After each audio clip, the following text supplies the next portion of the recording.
തന്റെ ഏകജാതനായ പുത്രനിൽ വിശ്വസിക്കുന്ന ഏവനും നശിച്ചു പോകാതെ നിത്യജീവൻ പ്രാപിക്കേണ്ടതിന് ദൈവം അവനെ നൽകുവാൻ തക്കവണ്ണം ലോകത്തെ സ്നേഹിച്ചു. ദൈവം തന്റെ പുത്രനെ ലോകത്തിലേക്ക് അയച്ചത് ലോകത്തെ വിധിപ്പാനല്ല, ലോകം അവനാൽ രക്ഷിക്കപ്പെടുവാനത്രേ.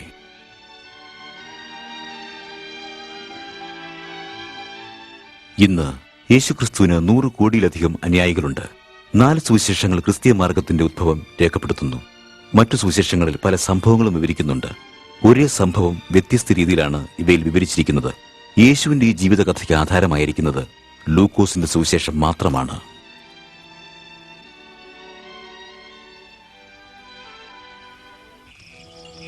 ശ്രീമാനായ തെയോഫിലോസേ, നമ്മുടെ ഇടയിൽ സംഭവിച്ചിരിക്കുന്ന കാര്യങ്ങളെ ക്രമമായി വിവരിക്കുന്ന ഒരു ചരിത്രം താങ്കൾ സകല സത്യവും അറിയാൻ ഞാൻ എഴുതുന്നു.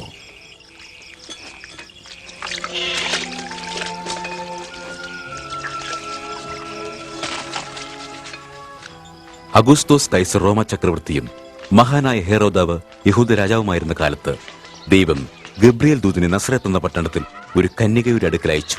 അവരുടെ പേർ മറിയ എന്നായിരുന്നു.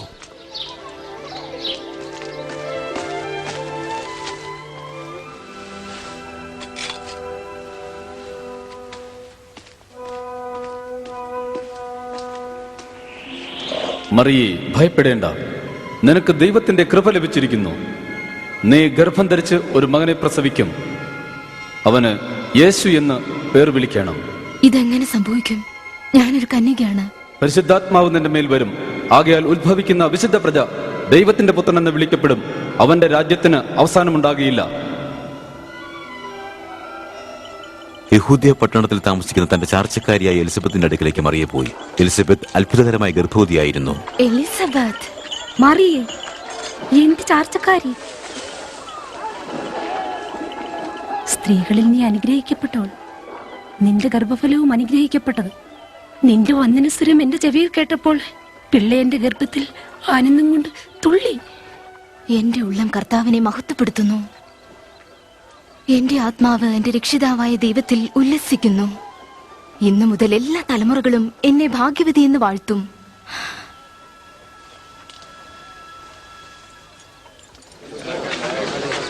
റോമ ചക്രവർത്തി ലോകമൊക്കെയും ജനസംഖ്യ എടുക്കുവാനുള്ള ആജ്ഞ പുറപ്പെടുവിച്ചിരിക്കുന്നു. സാമന്ത രാജ്യങ്ങളായ യഹൂദയിലും ഗലീലയിലുമുള്ള എല്ലാവരുടെയും ജനസംഖ്യ എടുക്കുന്നതിന് പുരുഷന്മാരെല്ലാം അവരവരുടെ ജന്മനാട്ടിൽ പേർ ചാർത്തേണം.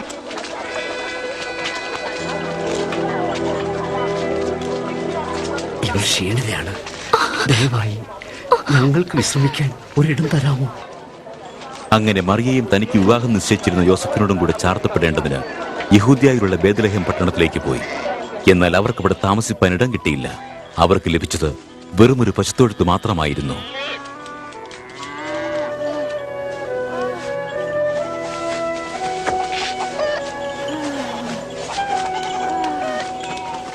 അന്ന് ആ പ്രദേശത്ത് ഇടയന്മാർ രാത്രിയിൽ ആട്ടിൻകൂട്ടത്തെ കാവൽ ചെയ്തുകൊണ്ട് വെളിയിൽ പാർത്തിരുന്നു. അപ്പോൾ കർത്താവിന്റെ ദൂതൻ അവർക്ക് പ്രത്യക്ഷപ്പെട്ടു. ദൈവ തേജസ് അവർക്ക് ചുറ്റും മിന്നി.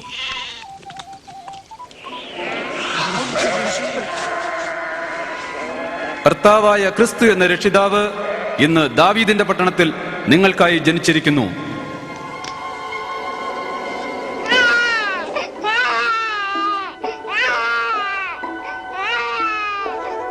ആട്ടിടയന്മാർ ബന്ധപ്പെട്ടിയെന്ന് മറിയയും യോസഫിനെയും പശുത്തൊട്ടിയിൽ കിടക്കുന്ന ശിശുവിനെയും കണ്ടു. അതിനുശേഷം അവർ ലോകരക്ഷകനായ ക്രിസ്തുവിന്റെ ജനനത്തെക്കുറിച്ചുള്ള സ്വാർത്ത ആദ്യമായി ലോകത്തെ അറിയിച്ചു.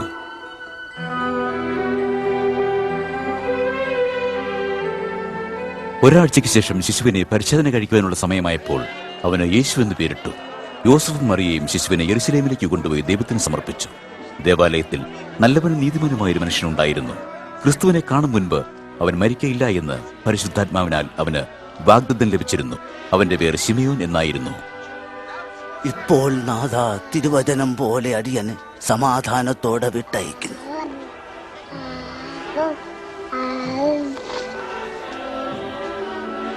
നിന്റെ രക്ഷയെ എന്റെ കണ്ണ് കണ്ടുവല്ലോ. ഈ ശിശു ദൈവത്താൽ തിരഞ്ഞെടുക്കപ്പെട്ടവനാണ്. നിങ്ങളെ ദൈവം അനുഗ്രഹിക്കട്ടെ.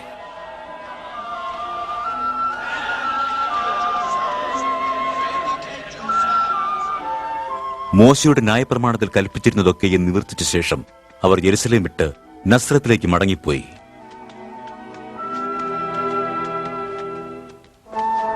യേശുവിന് 12 വയസ്സായപ്പോൾ യോസഫും മറിയയും അവനെ പെരുന്നാളിന് യെരുശലേമിലേക്ക് കൊണ്ടുപോയി. അവർ മടങ്ങി വരുമ്പോൾ ബാലനും തങ്ങളോടൊപ്പം ഉണ്ടെന്ന് അവർ വിചാരിച്ചു. എന്നാൽ യേശു ദേവാലയത്തിൽ തന്നെ താമസിച്ചു. അവനെ അന്വേഷിച്ചുകൊണ്ട് അവർ യെരുശലേമിലേക്ക് മടങ്ങി. 3 ദിവസം കഴിഞ്ഞ് അവൻ ദേവാലയത്തിൽ യഹൂദമത നേതാക്കന്മാരോടും മൂപ്പന്മാരോടും കൂടി ഇരിക്കുന്നത് കണ്ടു. ഇവൻ ആരുടെ മകനാണ് ഇങ്ങനെയുള്ള ചോദ്യങ്ങൾ ചോദിക്കാൻ? ഇവൻ നസ്രേത്തുകാരനാണ്. ഇവൻ ഞങ്ങളോടൊപ്പം ഉണ്ടെന്ന് വിചാരിച്ചു. ദയവായി അവന്റെ തീഷ്ണത അവനോട് ക്ഷമിക്കൂ. അവന്റെ വാക്കുകൾ കേട്ടവരെല്ലാം അത്ഭുതപ്പെട്ടു.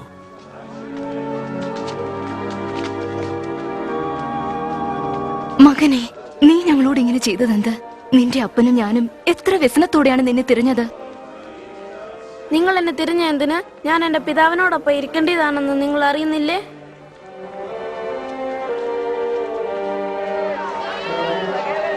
യേശു അവരോടുകൂടി നസ്രത്തിലെത്തി. ജ്ഞാനത്തിലും വളർച്ചയിലും ദൈവത്തിന്റെയും മനുഷ്യരുടെയും കൃപയിലും അവൻ മുതിർന്നു വന്നു.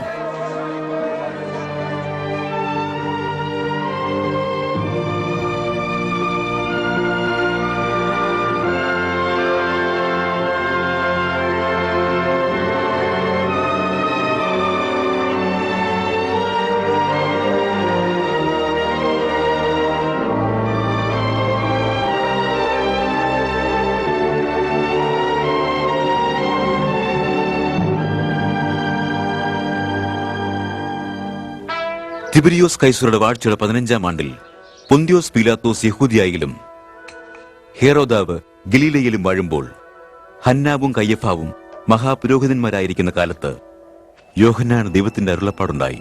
അവൻ യോർദാൻ അരികെയുള്ള നാട്ടിലൊക്കെയും വന്ന് പാപമോചനത്തിനായുള്ള മാനസാന്തര സ്നാനത്തെക്കുറിച്ച് പ്രസംഗിച്ചു. ദൈവം നിങ്ങളുടെ പാപങ്ങളെ ക്ഷമിക്കേണ്ടതിന് മാനസാന്തരപ്പെട്ട സ്നാനപ്പെടുവിൻ. യെശയ്യാ പ്രവാചകന്റെ പുസ്തകത്തിൽ എഴുതിയിരിക്കുന്നത് പോലെ മരുഭൂമിയിൽ വിളിച്ചു പറയുന്നവന്റെ വാക്കാണിത്. കർത്താവിന്റെ വഴി ഒരുക്കുവിൻ, അവന്റെ പാത നിരപ്പാക്കുവിൻ. എല്ലാ താഴ്വരയും നികന്നു വരും, എല്ലാ മലയും കുന്നും താഴും.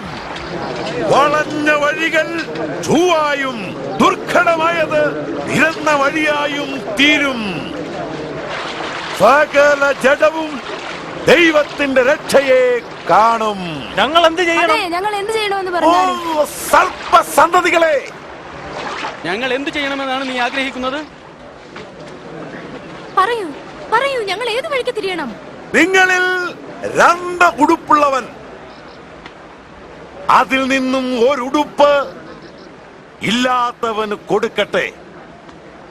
ഭക്ഷണ സാധനങ്ങളും പങ്കിടട്ടെ. ഗുരു, ഞങ്ങൾ ചുങ്കം പിരിക്കുന്നവരാണ്. ഞങ്ങൾ എന്ത് ചെയ്യണം? നിയമവിരുദ്ധമായി ഒന്നും പിരിക്കരുത്. ഞങ്ങൾ പടയാളികളാണ്. ഞങ്ങൾ എന്ത് ചെയ്യണം? ആരെയും ബലാത്കാരം ചെയ്യാതെയും ചതിയായി ഒന്നും വാങ്ങാതെയും നിങ്ങളുടെ ശമ്പളം മതിയെന്ന് വയ്പ്പിൻ.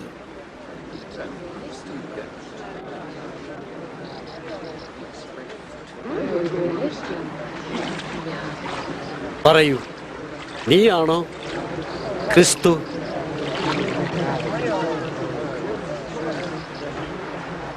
ഞാൻ നിങ്ങളെ വെള്ളം കൊണ്ട് സ്നാനം കഴിപ്പിക്കുന്നു. എന്നാൽ എന്നിലും ബലവാനായവൻ എന്റെ പിന്നാലെ വരുന്നു. അവന്റെ ചെരുപ്പിന്റെ വാറഴിപ്പാൻ ഞാൻ യോഗ്യനല്ല. അവൻ നിങ്ങളെ പരിശുദ്ധാത്മാവ് കൊണ്ടും തീ കൊണ്ടും സ്നാനം കഴിപ്പിക്കും. അവന് വീശുമുറം കയ്യിലുണ്ട്. അവൻ കളത്തെ മുറ്റും വെടിപ്പാക്കി ഗോതമ്പ് കളപ്പുരയിൽ കൂട്ടിവെക്കുകയും അതിൽ കെടാത്ത തീയിലിട്ട് ചുട്ടുകളയുകയും ചെയ്യും.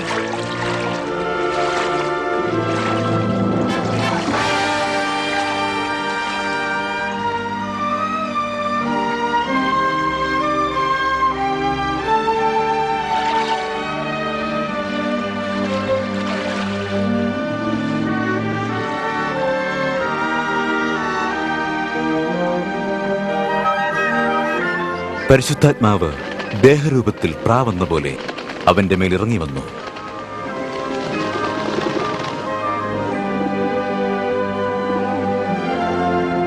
സ്വർഗത്തിൽ നിന്നും ഒരു ശബ്ദവുമുണ്ടായി, ഇവൻ എന്റെ പ്രിയപുത്രൻ, ഇവനിൽ ഞാൻ പ്രസാദിച്ചിരിക്കുന്നു.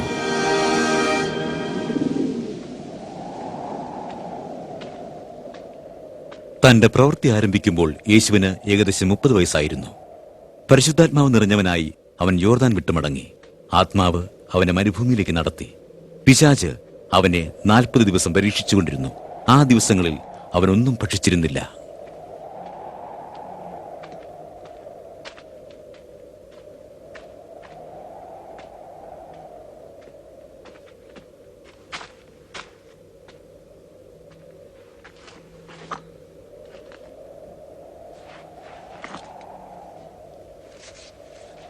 പിശാച് അവനോട് പറഞ്ഞു, നീ ദൈവപുത്രനെങ്കിൽ ഈ കല്ലിനോട് അപ്പമായി തരാൻ കൽപ്പിക്ക്.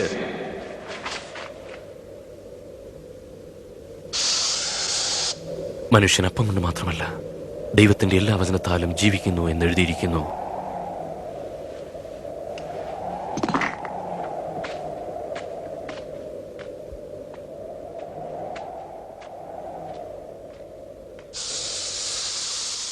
പിന്നെ പിശാച് അവനെ മേലോട്ട് കൂട്ടിക്കൊണ്ടുപോയി ലോകത്തിലെ സകല രാജ്യങ്ങളെയും ക്ഷണനേരത്തിൽ അവനെ കാണിച്ചു. ഈ അധികാരമൊക്കെയും അതിന്റെ മഹത്വവും നിനക്ക് തരാം. അത് എങ്കിലേൽപ്പിച്ചിരിക്കുന്നു. നീ എന്നെ നമസ്കരിച്ചാൽ അതെല്ലാം നിന്റേതാകും. നിന്റെ ദൈവമായ കർത്താവിനെ മാത്രം നമസ്കരിക്കുക, അവനെ മാത്രം ആരാധിക്കുക എന്ന് എഴുതിയിരിക്കുന്നു.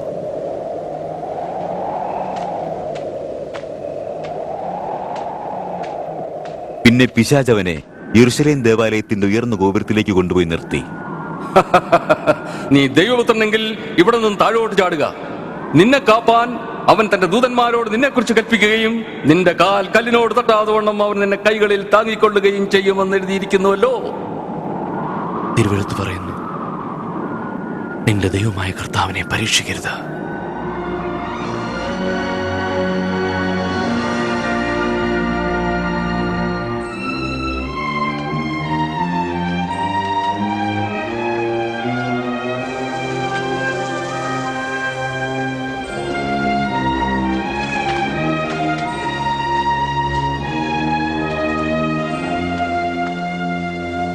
അങ്ങനെ യേശു താൻ വളർന്ന നസറത്തിൽ വന്നു.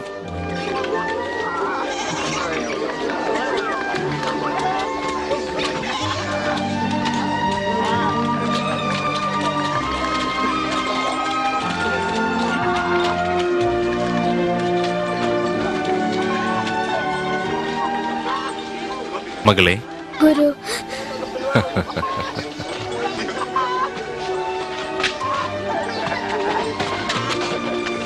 ശബത്തിൽ അവൻ പതിവ് പോലെ ദേവാലയത്തിൽ പോയി.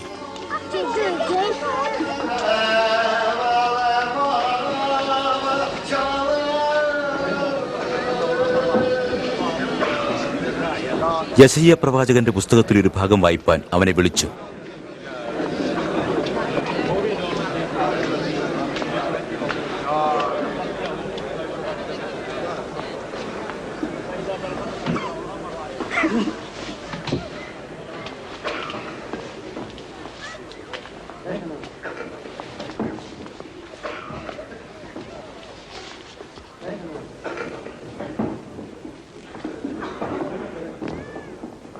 ദരിദ്രന്മാരുടെ സുവിശേഷം അറിയിക്കാൻ കർത്താവിനെ അഭിഷേകം ചെയ്യുകയാൽ അവന്റെ ആത്മാവിന്റെ മേലുണ്ട്. ബദ്ധന്മാർക്ക് വിടുതലും കുരുടന്മാർക്ക് കാഴ്ചയും പ്രസംഗിപ്പാനും പീഡിതന്മാരെ വിടുവിച്ചയപ്പാനും കർത്താവിന്റെ പ്രസാദവർഷം പ്രസംഗിപ്പാനും അവൻ എന്നെ അയച്ചിരിക്കുന്നു.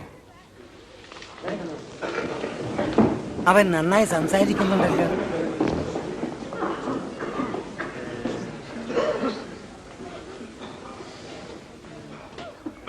ഇന്ന് നിങ്ങൾ ഈ വചനം വായിച്ചു കേട്ടിരിക്കുകയാൽ തിരുവെഴുത്തിന് നിവൃത്തി വന്നിരിക്കുന്നു. എന്താ തിരുവെഴുത്ത് നിവൃത്തിയായിരുന്നു? എന്നാൽ മസീഹ് മാത്രമേ ഈ വാഗ്ദാനം നിറവേറ്റാൻ കഴിയൂ. ഞങ്ങൾ എങ്ങനെ അറിയും? വൈദ്യ, നീ നിന്നെ തന്നെ സൗഖ്യമാക്കുക എന്നുള്ള പഴഞ്ചൊല്ലും കഫർന്നഹൂമിൽ ഉണ്ടായതെല്ലാം നീ നിന്റെ പിതൃഭവനത്തിലും ചെയ്യുക എന്ന് നിങ്ങൾ എന്നോട് പറയും. നിശ്ചയം ഞാൻ സത്യമായി നിങ്ങളോട് പറയുന്നു, ഒരു പ്രവാചകനും തന്റെ പിതൃഭവനത്തിൽ സമ്മതനല്ല. തന്റെ ജനത്തെ രക്ഷിപ്പാനുള്ള ദൈവത്തിന്റെ അഭിഷിക്തനായ മശിഹയായി ദൈവം അവനെ അയച്ചു. എന്നാൽ യഹൂദന്മാർ അവനെ തങ്ങളുടെ മശിഹയായി അംഗീകരിച്ചില്ല. പ്രത്യുത അവരുടെ പട്ടണം പണിതിരുന്ന മലയുടെ വക്കോളം കൊണ്ടുപോയി അവനെ തലകീഴായി തള്ളിയിടുവാൻ ഭാവിച്ചു. അവനാകട്ടെ പുരുഷാരത്തിന് നടുവിൽ കൂടി നടന്ന് അവന്റെ വഴിക്ക് പോയി.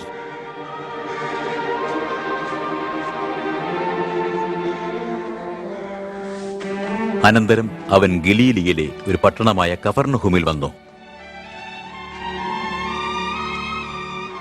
റോമ സാമ്രാജ്യത്തിന്റെ അധീനതയിൽ കഴിഞ്ഞിരുന്ന ജനങ്ങൾ തങ്ങളുടെ യാതനകളിൽ നിന്ന് അവരെ രക്ഷിപ്പാനുള്ള മശിഹായെ നോക്കി പാർത്തുകൊണ്ടിരുന്നു.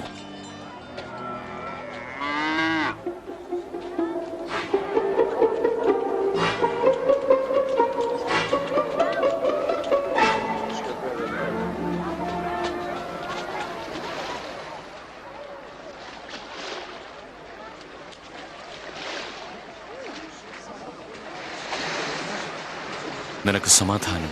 നിങ്ങൾക്കുണ്ടായിരിക്കട്ടെ. ഷീമോനെ, ഞാൻ നിന്റെ പടകിൽ കയറട്ടെ? കയറാമല്ലോ. അവൻ നമ്മളെ വിട്ടു പോവുകയാണോ? ഞങ്ങളെ ഉപദേശിച്ചാലും ഞങ്ങളോട് സംസാരിച്ചാലും സംസാരിച്ചാലും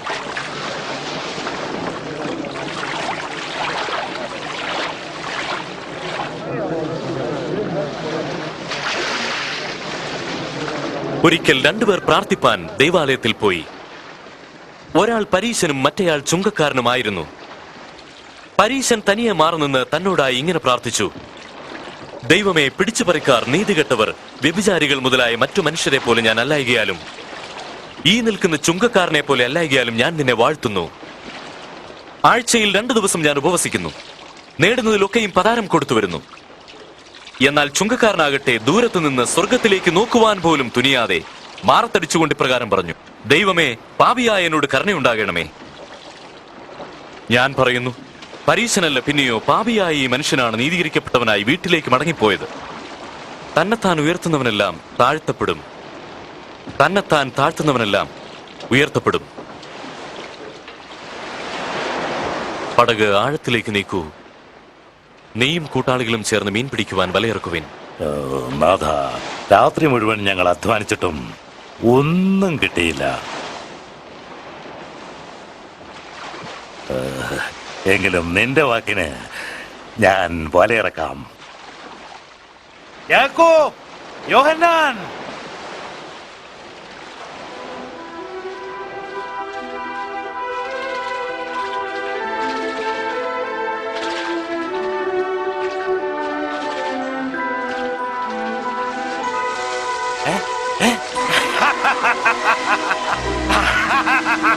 യാക്കോബ്, യോഹന്നാൻ, നിങ്ങൾ പടകുമായി ഇങ്ങോട്ട് വന്ന് ഞങ്ങളെ ഒന്ന് സഹായിക്കൂ. വേഗമാകട്ടെ. ഒരു നിവൃത്തിയുമില്ല, ഞങ്ങൾക്ക് വല നിറയെ മീൻ ലഭിച്ചിരിക്കുന്നു.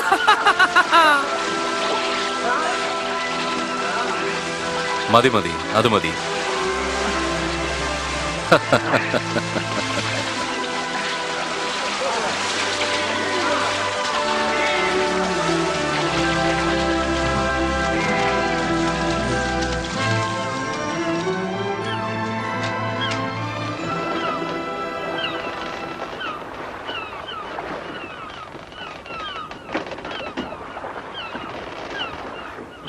കർത്താവെ, എന്നെ വിട്ടു പോകണമേ.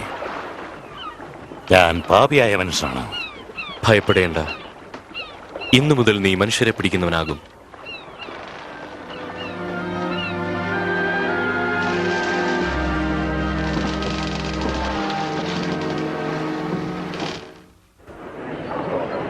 നിങ്ങൾ ചെവിചായ്ച്ച് എന്റെ അടുക്കൽ വരുവിൻ, നിങ്ങൾക്ക് ജീവൻ ഉണ്ടാകേണ്ടതിന് കേട്ടുകൊള്ളുവിൻ. യഹോവയെ കണ്ടെത്താവുന്ന സമയത്ത് അവനെ അന്വേഷിപ്പിൻ, അവൻ അടുത്തിരിക്കുമ്പോൾ അവനെ വിളിച്ചപേക്ഷിപ്പിൻ. ദുഷ്ടൻ തന്റെ വഴികളെയും നീതികെട്ടവൻ തന്റെ വിചാരങ്ങളെയും ഉപേക്ഷിച്ച് യഹോവയെങ്കിലേക്ക് തിരിയട്ടെ. അവൻ അവനോട് കരുണ കാണിക്കും, അവൻ ധാരാളം ക്ഷമിക്കും. നിങ്ങൾ സന്തോഷത്തോടെ പുറപ്പെടും, സമാധാനത്തോടെ നിങ്ങളെ പറഞ്ഞയക്കും. അതാ വരുന്നുണ്ട്, എത്തിക്കഴിഞ്ഞു. നോക്കൂ. യേശുവേ, യേശുവേ, എന്റെ ഒരേ ഒരു മകളാണ്, അവളെ രക്ഷിക്കണമേ. നാഥ, കരുണ കാണിക്കണമേ. അവൾക്ക് 12 വയസ്സേ ഉള്ളൂ, മരിക്കാറായിരിക്കുന്നു. ദയവായി എന്റെ കൂടെ വരണമേ. യായിറോസേ, ഒന്ന് നിൽക്കൂ. യേശുവേ, നിന്റെ മകൾ മരിച്ചുപോയി. ഗുരുവിനെ ഇനിയും പ്രയാസപ്പെടുത്തണ്ട. ഭയപ്പെടേണ്ട, വിശ്വസിക്കുക മാത്രം ചെയ്യുക, എന്നാൽ നിന്റെ മകൾ രക്ഷപ്പെടും.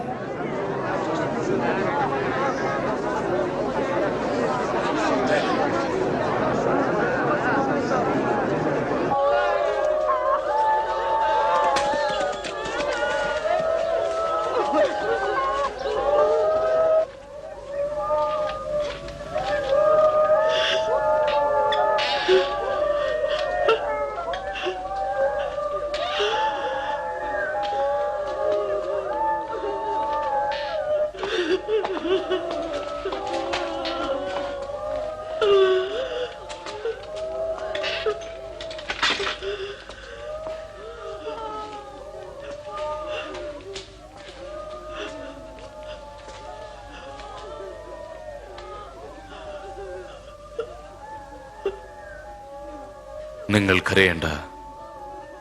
അവൾ മരിച്ചിട്ടില്ല, ഉറങ്ങിക്കൊണ്ടിരിക്കുകയാണ്.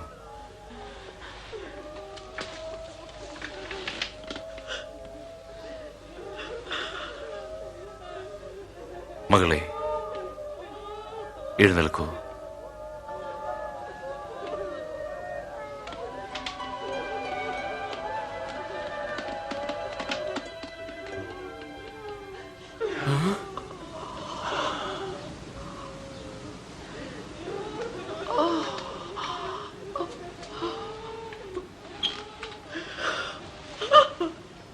അവൾക്ക് ഭക്ഷണം കൊടുക്കൂ. നോക്കൂ, സംഭവിച്ചതൊന്നും ആരും അറിയണ്ട.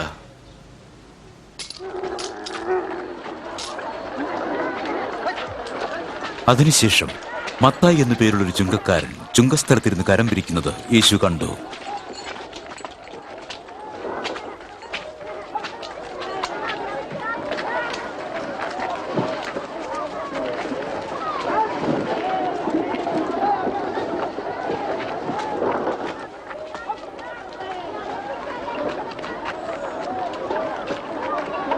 എന്നെ അനുഗമിക്കൂ.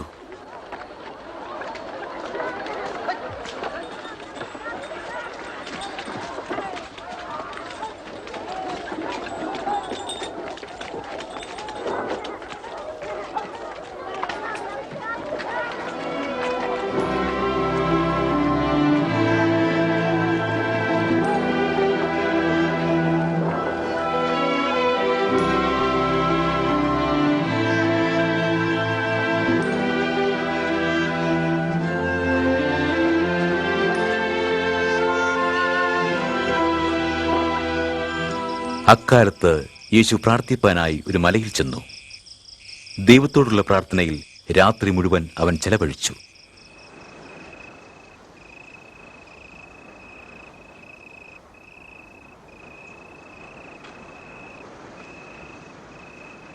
നേരം വെളുത്തപ്പോൾ അവൻ 12 ശിഷ്യന്മാരെ അടുത്ത് വിളിച്ച് അവർക്ക് അപ്പോസ്തോലന്മാർ എന്ന് പേരിട്ടു.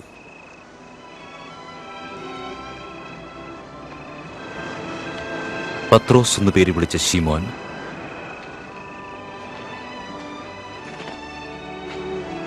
പത്രോസിന്റെ സഹോദരനായ അന്ത്രയോസ്, യാക്കോബ്,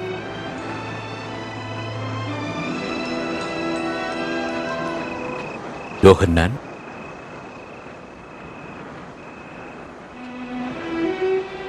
ഫിലിപ്പോസ്,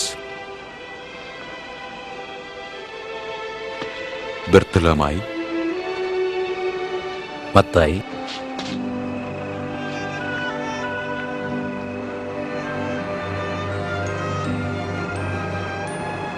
തോമസ്, അൽഫയുടെ മകൻ യാക്കോബ്, എരിവുകാരനായ ശിമോൻ, യാക്കോബിന്റെ സഹോദരനായ യൂദ, യേശുവിനെ പിന്നീട് ഒറ്റിക്കൊടുത്ത യൂദാസ് കരിയോത്ത്.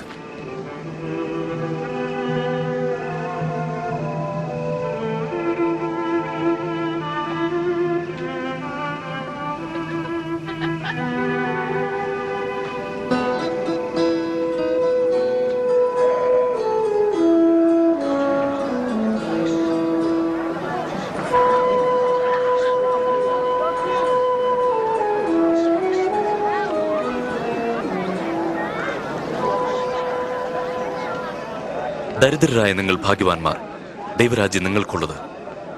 ഇപ്പോൾ വിശക്കുന്ന നിങ്ങൾ ഭാഗ്യവാന്മാർ, നിങ്ങൾക്ക് തൃപ്തി വരും. ഇപ്പോൾ കരയുന്ന നിങ്ങൾ ഭാഗ്യവാന്മാർ, നിങ്ങൾ ചിരിക്കും. മനുഷ്യപുത്രൻ നിമിത്തം മനുഷ്യർ നിങ്ങളെ ദുഷിക്കുകയും നിന്ദിക്കുകയും നിങ്ങളെ തള്ളിക്കളയുകയും ചെയ്യുമ്പോൾ നിങ്ങൾ ഭാഗ്യവാന്മാർ. ഇങ്ങനെ സംഭവിക്കുമ്പോൾ സന്തോഷിച്ചു തുള്ളുവിൻ. എന്തുകൊണ്ടെന്നാൽ നിങ്ങളുടെ പ്രതിഫലം സ്വർഗത്തിൽ വലുതായിരിക്കും. അവരുടെ പിതാക്കന്മാർ പ്രവാചകന്മാരോട് അങ്ങനെ തന്നെ ചെയ്തുവല്ലോ.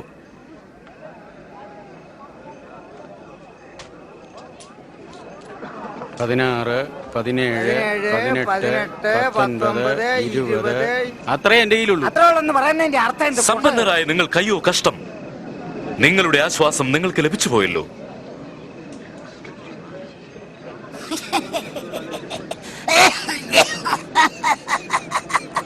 കാശ് വേണ്ടെന്ന് പറഞ്ഞു കിറുക്കന. ഇപ്പോൾ ചിരിക്കുന്ന നിങ്ങൾ കയ്യോ കഷ്ടം. നിങ്ങൾ ദുഃഖിച്ചു കരയും. മനുഷ്യർ നിങ്ങളെ പുകഴ്ത്തുമ്പോൾ നിങ്ങൾ കയ്യോ കഷ്ടം, അവരുടെ പിതാക്കന്മാർ കള്ളപ്രവാചകന്മാരെ അങ്ങനെ തന്നെ ചെയ്തുവല്ലോ.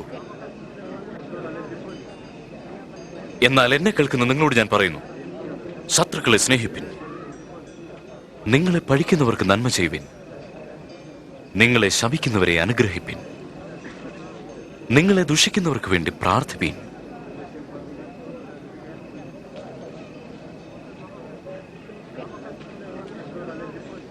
നിങ്ങളുടെ ഒരു ചകിട്ടത്തടിക്കുന്നവന് മറ്റേതും കാണിച്ചു കൊടുപ്പിൻ.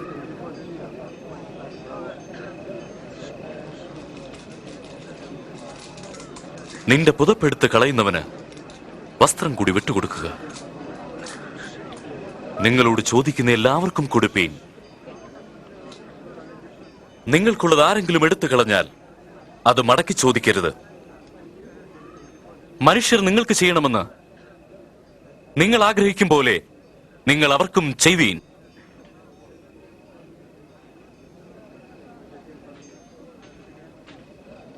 നിങ്ങളെ സ്നേഹിക്കുന്നവരെ മാത്രം സ്നേഹിച്ചാൽ നിങ്ങൾക്ക് എന്തനുഗ്രഹം കിട്ടും? പാപികളും തങ്ങളെ സ്നേഹിക്കുന്നവരെ സ്നേഹിക്കുന്നുവല്ലോ. നിങ്ങൾക്ക് നന്മ ചെയ്യുന്നവർക്ക് മാത്രം നന്മ ചെയ്താൽ നിങ്ങൾക്ക് എന്തനുഗ്രഹം ലഭിക്കും? പാപികളും അങ്ങനെ തന്നെ ചെയ്യുന്നുവല്ലോ. അവളെ അവൻ എങ്ങനെ തൊടാൻ കഴിഞ്ഞു? അവളോട് അവൻ എങ്ങനെ സംസാരിക്കാൻ കഴിഞ്ഞു?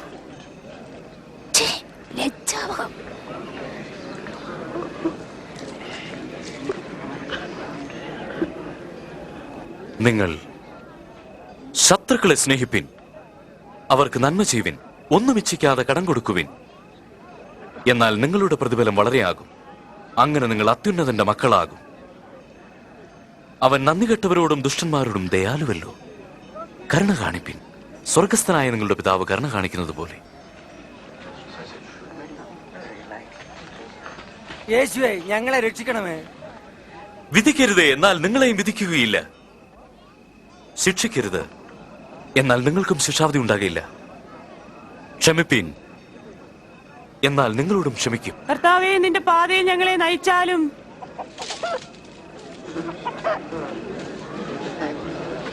കൊടുപ്പീൻ, എന്നാൽ നിങ്ങൾക്കും കിട്ടും. നിങ്ങൾ അളക്കുന്ന അളവിനാൽ നിങ്ങൾക്കും അളന്നു കിട്ടും. കുരുടന് കുരുടനെ വഴി കാണിപ്പാൻ കഴിയുകയില്ല. അങ്ങനെ ചെയ്താൽ ഇരുവരും കുഴിയിൽ വീഴും. എന്നാൽ നീ സഹോദരന്റെ കണ്ണിലെ കരട് കാണുകയും സ്വന്തം കണ്ണിലെ കൊല്ലിനെ പറ്റി വിചാരിക്കാതിരിക്കുകയും ചെയ്യുന്നത്? നാഥ, ഞങ്ങളെ വഴി നടത്തണമേ. നാഥ, അങ്ങനെ ഞങ്ങൾക്ക് ആവശ്യമുണ്ട്. നിന്നെ പ്രസവിച്ചു വളർത്തിയ മാതാവ് എത്ര ഭാഗ്യമുള്ളവർ. ദൈവവചനം കേട്ട് പ്രമാണിക്കുന്നവരാണ് അധികം ഭാഗ്യവാന്മാർ. ഞാൻ ഈ മനുഷ്യനെ കുറിച്ച് അറിയാൻ ആഗ്രഹിക്കുന്നു. അവനൊരു പക്ഷേ മശിയായിരിക്കുമോ?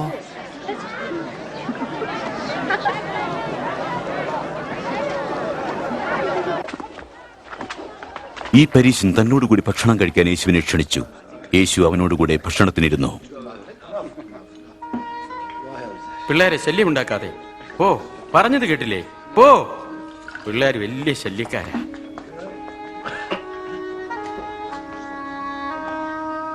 അവൾ എന്ത് ചെയ്യാണ് ഇവിടെ? ഞാൻ അറിയുന്നില്ല.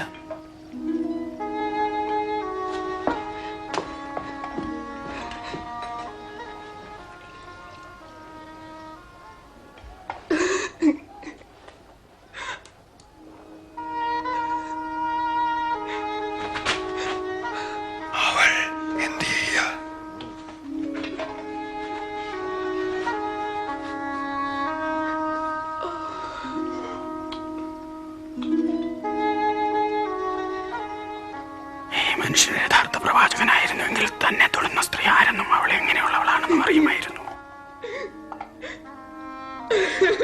ഏതു തരത്തിലുള്ള പാപജീവിതമാണ് ഇവൾ നയിക്കുന്നതെന്നും അറിയുമായിരുന്നു. ശീമോനെ, ഈ സ്ത്രീ ആരാണെന്ന് എനിക്കറിയാം. ഞാൻ നിന്നോടൊരു കാര്യം ചോദിക്കട്ടെ? പണം കടം കൊടുക്കുന്നൊരുവന് 2 കടക്കാരുണ്ടായിരുന്നു. ഒരുവൻ 500 വെള്ളിക്കാശും മറ്റവന് 50 വെള്ളിക്കാശും. കടം വീട്ടാൻ വകയിലാകിയാൽ അവൻ ഇരുവർക്കും ഇളച്ചു കൊടുത്തു. ഇവരിൽ ആരവനെ അധികം സ്നേഹിക്കും? അധികം ഇളച്ചു കിട്ടിയവനെന്ന് ഞാൻ ഊഹിക്കുന്നു. ശരിയാണ്. ഈ സ്ത്രീയെ കാണുന്നു. ഞാൻ നിന്റെ വീട്ടിൽ വന്നു, നീ എന്റെ കാലിന് വെള്ളം തന്നില്ല. എന്നാൽ കണ്ണുനീരുകൊണ്ട് ഇവൾ എന്റെ കാൽ കഴുകി തലമുടി കൊണ്ട് തുടച്ചു. നീ എനിക്ക് ചുമ്മനം നിന്ന് സ്വീകരിച്ചില്ല. ഇവളോ ഞാൻ അകത്തു വന്നത് മുതൽ ഇടപെടാതെ എന്റെ കാൽ ചുംബിച്ചു. നീ എന്റെ തലയിൽ സുഗന്ധതൈലം പൂശിയില്ല. ഇവളോ പരിമള തൈലം കൊണ്ട് എന്റെ കാൽ പൂശിയിരിക്കുന്നു. ഞാൻ നിന്നോട് പറയുന്നു, ഇവൾ കാണിച്ച വലിയ സ്നേഹം കൊണ്ട് തന്നെ ഇവളുടെ അനേക പാപങ്ങൾ മോചിക്കപ്പെട്ടിരിക്കുന്നു. അല്പപാപം മോചിച്ചു കിട്ടിയവൻ അല്പമായി മാത്രം സ്നേഹിക്കുന്നു.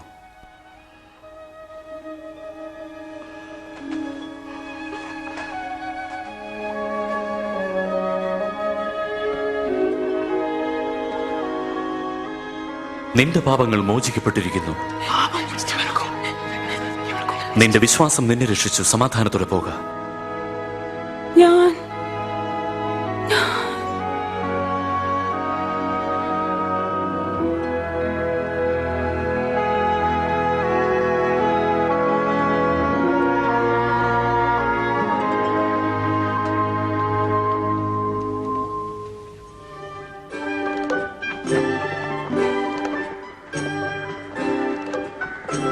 അനന്തരം അവൻ ദൈവരാജ്യത്തിന്റെ സുവിശേഷം പ്രസംഗിച്ചുകൊണ്ട് സഞ്ചരിച്ചു.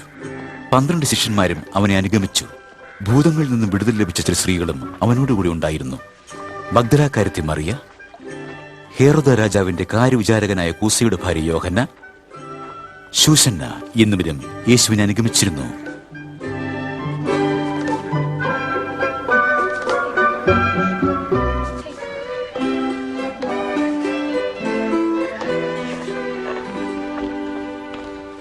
എന്നാൽ ഗലീലയിലെ ഇടപ്രഭുവായ ഹേറോദാവ് സഹോദരന്റെ ഭാര്യ വിവാഹം ചെയ്തതിനെ യോഹന്നാൻ സ്നാപകൻ അധിക്ഷേപിച്ചു. ഇതുമൂലം യോഹന്നാനെ ഹേറോദാവ് തടവിലാക്കി. എന്താ? യേശു നയീൻ പട്ടണത്തിന്റെ പടിവാതിലിനടുത്തപ്പോൾ മരിച്ചുപോയ ഒരുവനെ പുറത്തു കൊണ്ടിരുന്നു കണ്ടു. അവൻ വിധവയായ ഒരു അമ്മയുടെ ഒരേ മകനായിരുന്നു. അവളെ കണ്ടപ്പോൾ യേശുവിന്റെ മനസ്സലിഞ്ഞു. അവൻ അടുത്തു ശവമഞ്ചം തൊട്ടുകൊണ്ട് പറഞ്ഞു, യുവാവേ, എഴുന്നേൽക്ക. മരിച്ചയാൾ എഴുന്നേറ്റിരുന്നു, സംസാരിച്ചു. യേശു അവനെ അമ്മയ്ക്ക് ഏൽപ്പിച്ചു കൊടുത്തു. വരുവാനുള്ളവൻ നീയോ, അതോ ഞങ്ങൾ മറ്റൊരുവനെ കാത്തിരിക്കണമോ എന്നവനോട് ചോദിക്ക്.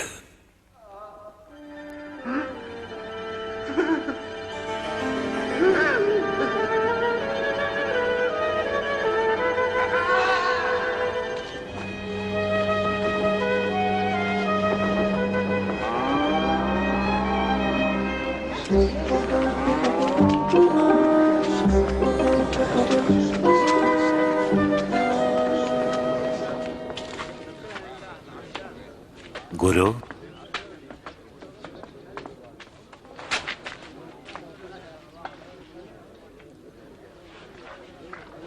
ഗുരു, യോഹന്നാൻ സ്നാപകനാണ് ഞങ്ങളെ ഇങ്ങോട്ട് അയച്ചത്.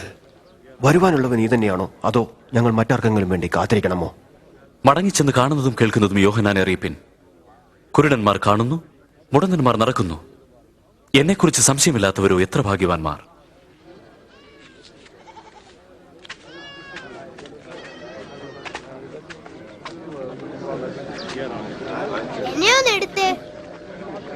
എന്റെ തോളിക്കതിരിക്കൂ. ഇപ്പൊ കാണാവോ? എനിക്കിപ്പോൾ യേശുവിനെ കാണാമല്ലോ. വിതയ്ക്കുന്നവൻ വിതയ്ക്കാൻ പുറപ്പെട്ടു. അവൻ വിത്ത് വിതച്ചപ്പോൾ ചിലത് വഴിയരികി വീണ വഴിയാത്രക്കാർ ചവിട്ടിക്കളഞ്ഞു. ബാക്കി പറവകൾ തിന്നുകളഞ്ഞു. മറ്റു ചിലത് പാറമേൽ വീണു. പാറമേൽ വീണത് മുളച്ചപ്പോൾ നനവില്ലായകയാൽ ഉണങ്ങിപ്പോയി. ചില വിത്ത് മുള്ളിനിടയിൽ വീണു. മുള്ളും കൂടെ മുളച്ച് അതിനെ ഞെരുക്കിക്കളഞ്ഞു. വേറെ ചിലത് നല്ല മണ്ണിൽ വീണു. കതിർ കുലച്ച് നല്ല ധാന്യമായി തീർന്നു. 100 മേനി വീതം. ഗുരു, ജനം കൂടി വരുമ്പോഴൊക്കെയും എന്തുകൊണ്ടാണ് നീ ഉപമകളാൽ സംസാരിക്കുന്നത്? ദൈവരാജ്യത്തിന്റെ മർമ്മങ്ങളെ അറിവാൻ നിങ്ങൾക്ക് വരം ലഭിച്ചിരിക്കുന്നു. ശേഷമുള്ളവർക്കോ കണ്ടിട്ടും കാണാതിരിപ്പാനും കേട്ടിട്ടും ഗ്രഹിക്കാതിരിപ്പാനും ഉപമകളിലത്രേ.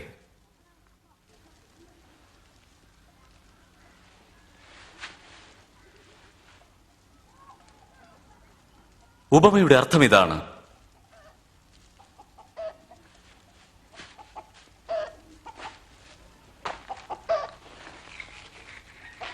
വിത്ത് എന്നുള്ളത് ദൈവവചനമാകുന്നു. വഴിയരികിൽ വീണ വിത്ത് വചനം കേട്ടവരെ കുറിക്കുന്നു. എന്നാൽ പിശാച് വന്നിവർ വിശ്വസിച്ച് രക്ഷിക്കപ്പെടാതിരിക്കേണ്ടതിന് വചനം അവരുടെ ഹൃദയങ്ങളിൽ നിന്നും എടുത്തു കളയുന്നു. പാറമേൽ വീണ വിത്ത് ദൈവവചനം കേട്ട് സന്തോഷത്തോടെ സ്വീകരിക്കുന്നവരെ കുറിക്കുന്നു. പക്ഷെ അവർക്ക് വേരില്ല. അവരുടെ വിശ്വാസം ക്ഷണികമാകുന്നു. എന്നാൽ പരീക്ഷയിൽ അവർ അകപ്പെടുമ്പോൾ പിന്മാറിപ്പോകുന്നു. മുള്ളിനിടയിൽ വീണത് വചനം ശ്രദ്ധയോടെ കേൾക്കുന്നവരാണ്. എന്നാൽ പല കാര്യങ്ങളെക്കുറിച്ചുള്ള ചിന്തകളും ദ്രവ്യാഗ്രഹവും ഇവരെ ഞെരുക്കിക്കളയുന്നു. ഇവർ ഒരിക്കലും പൂർണ്ണമായ ഫലം നൽകുന്നില്ല. നല്ല നിലത്ത് വീണ വിത്ത് വചനം കേട്ടിട്ട് നന്മ നിറഞ്ഞതും അനുസരണമുള്ളവരുമായ ഹൃദയത്തിനുടമകളെ കുറിക്കുന്നു. അങ്ങനെ അവർ നല്ല ഫലങ്ങൾ പുറപ്പെടുവിക്കുന്നു.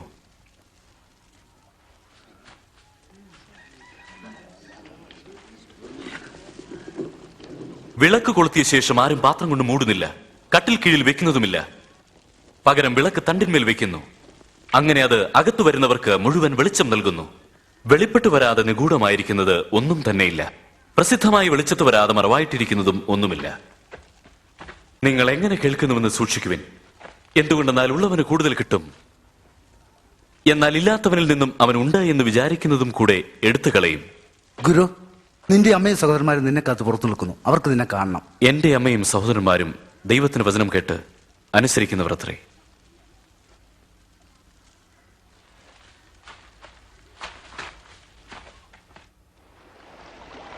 ഒരു ദിവസം യേശു ശിഷ്യന്മാരുമായി പടകിൽ കയറി. അവരോട് അവൻ പറഞ്ഞു, നമുക്ക് തടാകത്തിന്റെ അക്കരെ പോകാം.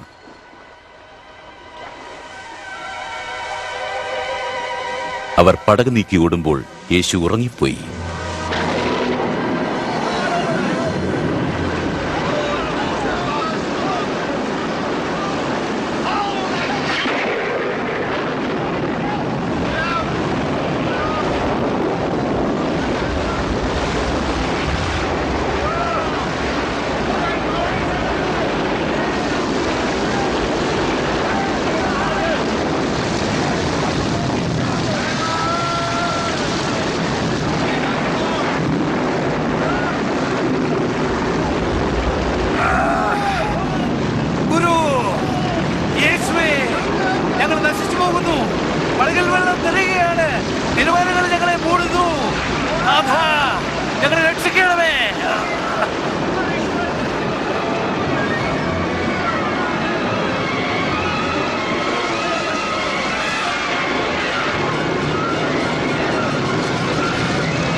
നമ്മൾ രക്ഷപ്പെടാൻ പോകുന്നു.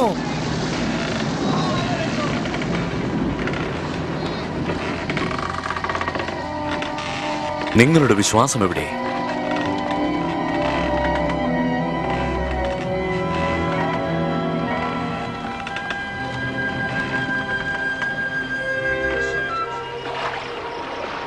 അവർ ഗലീലയ്ക്കക്കരെയുള്ള ഗെർസേന ദേശത്തെത്തി.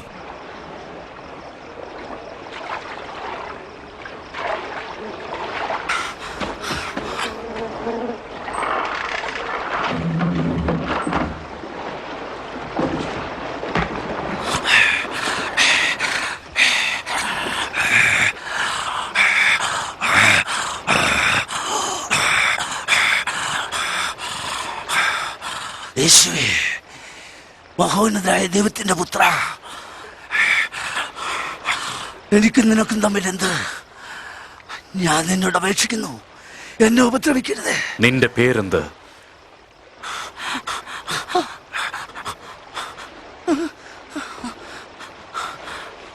ലഗിയോൻ.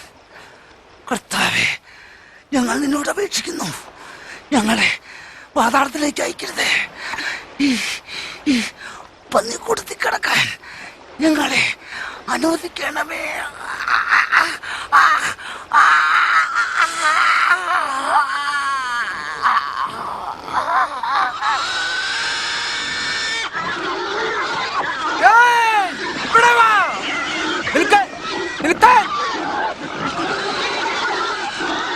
ഭൂതങ്ങൾ ആ മനുഷ്യനെ വിട്ട് പന്നികളിൽ കടന്നു.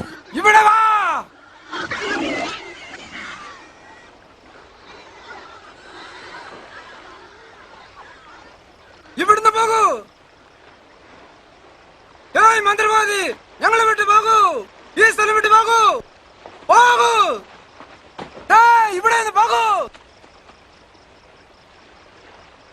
നീ എവിടെ പോയാലും നിന്റെ കൂടെ വരേണ്ടതിന്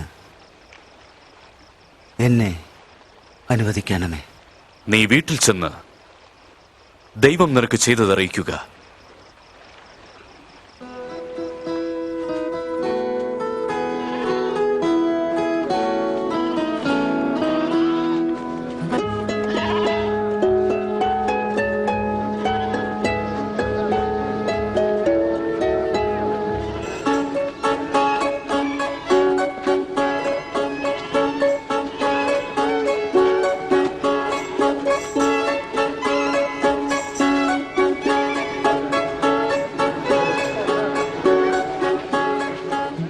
യേശു ശിഷ്യന്മാരുമായി ബേത്സീദ എന്ന പട്ടണത്തിലേക്ക് തിരിച്ചുപോയി. എന്നാൽ ഇതറിഞ്ഞ ജനക്കൂട്ടം അവനെ പിന്തുടർന്നു.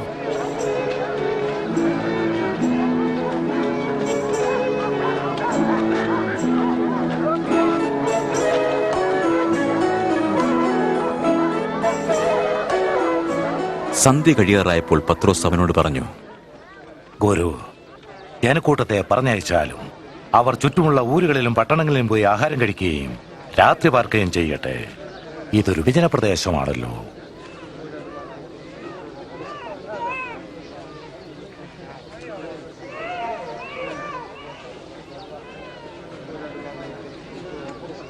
നിങ്ങൾ തന്നെ അവർക്ക് ഭക്ഷിപ്പാൻ കൊടുക്കുക.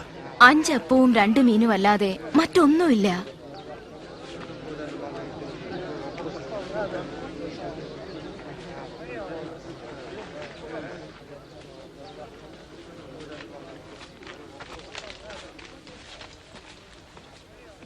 മഹത്വത്തിൽ ഇരിക്കുന്നവനായ ഞങ്ങളുടെ നാഥ, പ്രപഞ്ചത്തിന്റെ സൃഷ്ടാവേ, ഈ ആഹാരത്തെ വാഴ്ത്തി അനുഗ്രഹിക്കണമേ.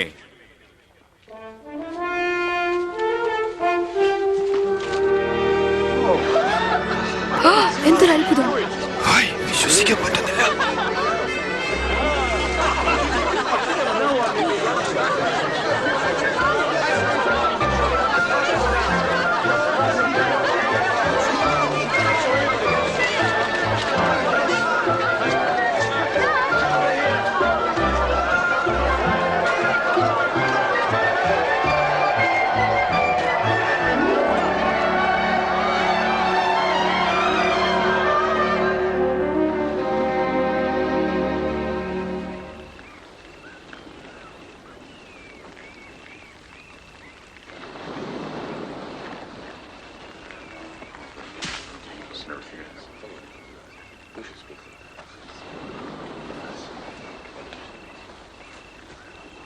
ജനം എന്നെ ആരെന്ന് പറയുന്നു?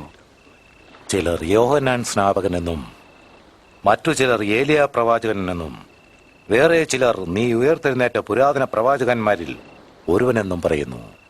എന്നാൽ നിങ്ങൾ പറയുന്നത് ഞാൻ ആരെന്നാണ്?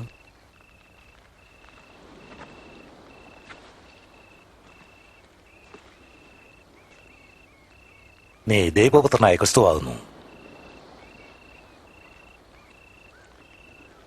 നീ ഇത് ആരോടും പറയരുത്. മനുഷ്യപുത്രൻ പലതും സഹിക്കേണ്ടി വരികയും തള്ളപ്പെടുകയും ചെയ്യും. അവനെ മരണത്തിനേൽപ്പിക്കും. എങ്കിലും 3 നാൾ കഴിഞ്ഞവൻ ഉയർത്തെഴുന്നേൽക്കും.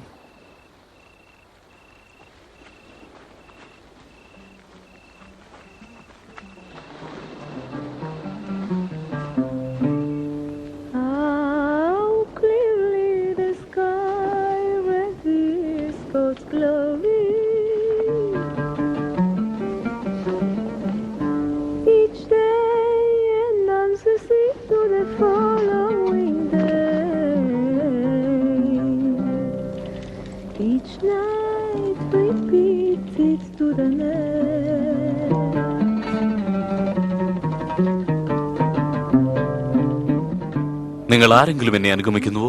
ഞാൻ നിന്നെ അനുഗമിക്കാം. എന്നാൽ ആദ്യം ഞാൻ പോയി വീട്ടിലുള്ളവരോട് യാത്ര പറയട്ടെ. കലപ്പയ്ക്ക് കൈവച്ച ശേഷം തിരിഞ്ഞു നോക്കുന്നവൻ ആരും ദൈവരാജ്യത്തിന് കൊള്ളാകുന്നവരല്ല. ഒരുവൻ എന്നെ അനുഗമിക്കാൻ ഇച്ഛിച്ചാൽ തന്നെത്താൻ ത്യജിച്ച് നാൾ തോറും സ്വന്തം ക്രൂശ് എടുത്ത് എന്നെ അനുഗമിക്കട്ടെ. ആരെങ്കിലും തന്റെ ജീവനെ രക്ഷിപ്പാൻ ഇച്ഛിച്ചാൽ അത് നഷ്ടപ്പെടും. ഞാൻ നിമിത്തം ആരെങ്കിലും തന്റെ ജീവനെ നഷ്ടപ്പെടുത്തിയാൽ അവനതിനെ രക്ഷിക്കും. മനുഷ്യൻ സർവ്വലോകവും നേടിയിട്ടും തന്റെ ആത്മാവിനെ നഷ്ടപ്പെടുത്തിയാൽ എന്തു പ്രയോജനം? ആരെങ്കിലും എന്നെയും എന്റെ വചനങ്ങളെയും കുറിച്ച് ലജ്ജിച്ചാൽ അവനെക്കുറിച്ച് മനുഷ്യപുത്രൻ തന്റെയും തന്റെ പിതാവിന്റെയും വിശുദ്ധ ദൂതന്മാരുടെയും മുഹൂർത്തത്തിൽ വരുമ്പോൾ ലജ്ജിക്കും.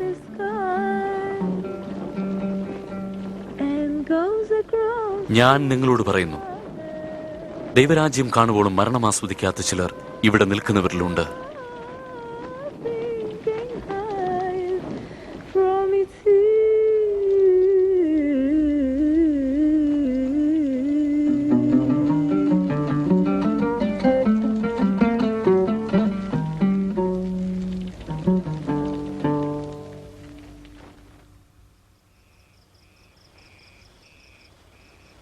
അനന്തരം യേശു പത്രോസിനെയും യോഹന്നാനെയും യാക്കോബിനെയും കൂട്ടിക്കൊണ്ട് പ്രാർത്ഥിപ്പാൻ മലയിൽ കയറിപ്പോയി.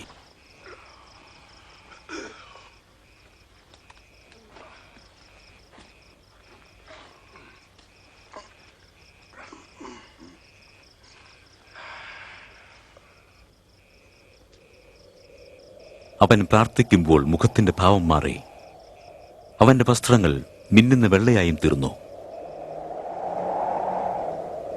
രണ്ട് പുരുഷന്മാർ അവനോട് സംസാരിച്ചുകൊണ്ടിരുന്നു.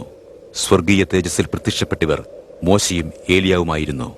നീ ദൈവഹിതം നിറവേറ്റും. നീ യെരൂശലേമിൽ വെച്ച് മരിക്കും.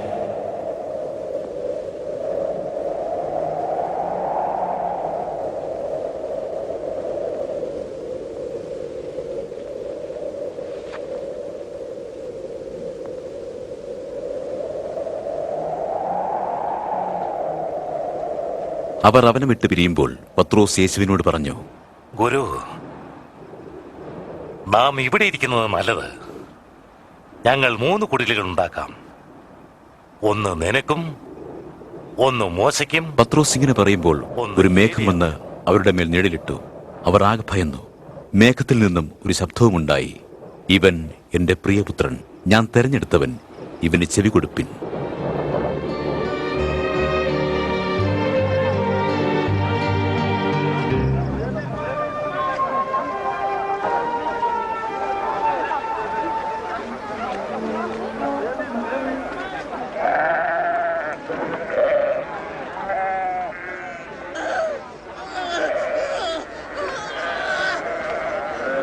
ഗുരു, ഗുരു, എന്റെ മകനെ കടാക്ഷിക്കണമേ.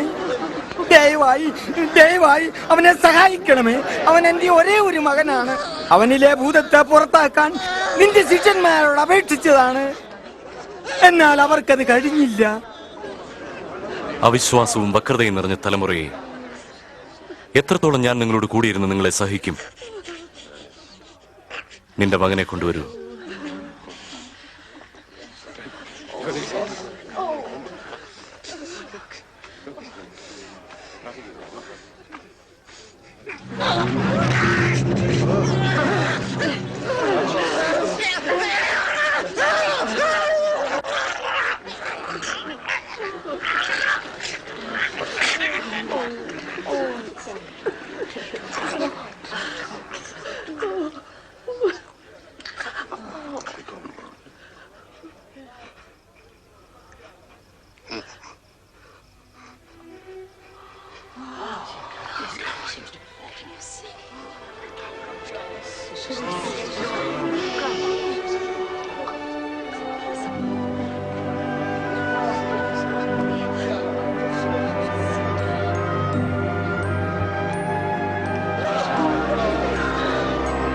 അവന്റെ മുഖവും കൂടെ സൗഖ്യമായല്ലോ.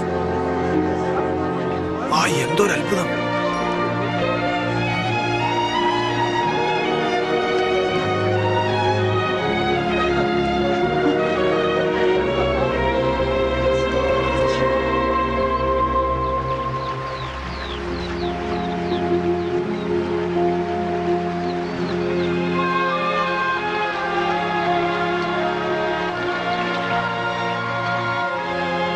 ഗുരു, യോഹന്നാൻ ശിഷ്യന്മാരെ പഠിപ്പിച്ചതുപോലെ ഞങ്ങളെയും പ്രാർത്ഥിപ്പാൻ പഠിപ്പിക്കണമേ. നിങ്ങൾ ഇങ്ങനെ പ്രാർത്ഥിപ്പിൻ: സ്വർഗസ്ഥനായ ഞങ്ങളുടെ പിതാവേ, നിന്റെ നാമം വിശുദ്ധീകരിക്കപ്പെടണമേ. നിന്റെ രാജ്യം വരണമേ. നിന്റെ ഇഷ്ടം സ്വർഗത്തിലെ പോലെ ഭൂമിയിലുമാകണമേ. ഞങ്ങൾക്ക് ആവശ്യമുള്ള ആഹാരം ദിനംപ്രതി നൽകണമേ. ഞങ്ങളുടെ പാപങ്ങളെ ഞങ്ങളോട് ക്ഷമിക്കണമേ, എന്തെന്നാൽ ഞങ്ങളോട് കടപ്പെട്ടിരിക്കുന്ന ഏവരോടും ഞങ്ങൾ ക്ഷമിക്കുന്നു. ഞങ്ങളെ പരീക്ഷയിലേക്ക് കടത്തരുതേ, ദുഷ്ടനിൽ നിന്നും ഞങ്ങളെ വിടുവിക്കണമേ.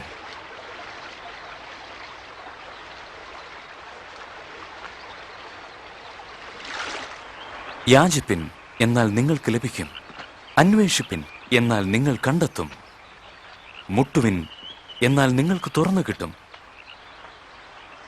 എന്നോട് യാചിക്കുന്ന ഏവർക്കും ലഭിക്കുന്നു, അന്വേഷിക്കുന്നവർ കണ്ടെത്തുന്നു. ആര് വാതിൽക്കൽ മുട്ടുന്നുവോ അവർക്കായി വാതിൽ തുറക്കപ്പെടുന്നു.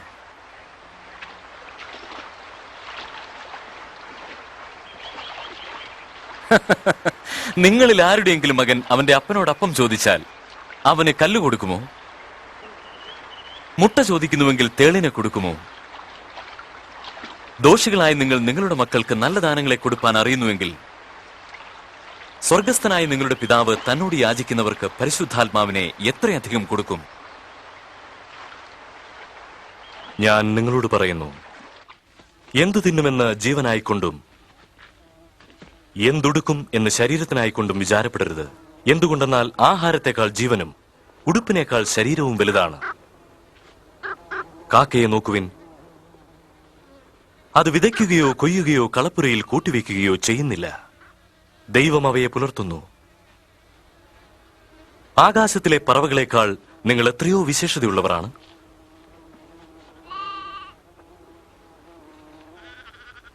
വിചാരപ്പെടുന്നതിനാൽ നിങ്ങളുടെ ആയുസ്സിനോട് അല്പമെങ്കിലും കൂട്ടുവാൻ ആർക്ക് കഴിയും? ഈ ചെറിയ കാര്യം പോലും ചെയ്യാൻ കഴിയാത്ത നിങ്ങൾ മറ്റു കാര്യങ്ങളെക്കുറിച്ച് എന്തിനു ചിന്തിക്കുന്നു? താമര എങ്ങനെ വളരുന്നുവെന്ന് വിചാരിപ്പിൻ. അത് അധ്വാനിക്കുന്നില്ല, നൂൽക്കുന്നില്ല. എങ്കിലും ശലോമോൻ പോലും തന്റെ സകല മഹത്വത്തിലും ഇതിലൊന്നിനോളം ചമഞ്ഞിരുന്നില്ല. ഇന്നുള്ളതും നാളെ അടുപ്പിലിടുന്നതുമായ വയലിലെ പുല്ലിനെ ദൈവം ഇങ്ങനെ ഉടുപ്പിക്കുന്നുവെങ്കിൽ അല്പവിശ്വാസികളെ നിങ്ങളെ ദൈവം എത്രയധികം അണിയിച്ചൊരുക്കാതിരിക്കും. ഞങ്ങളുടെ വിശ്വാസം വർദ്ധിപ്പിച്ചു തരണമേ. നിങ്ങൾക്കാർക്കെങ്കിലും കടുകുമണിയോളം വിശ്വാസമുണ്ടെങ്കിൽ ഈ നിൽക്കുന്ന കാട്ടത്തിയോട് വേരോടെ പറഞ്ഞ് കടലിൽ ചെന്ന് നട്ടുപോക എന്ന് പറഞ്ഞാൽ നിശ്ചയമായും അത് നിങ്ങളെ അനുസരിക്കും.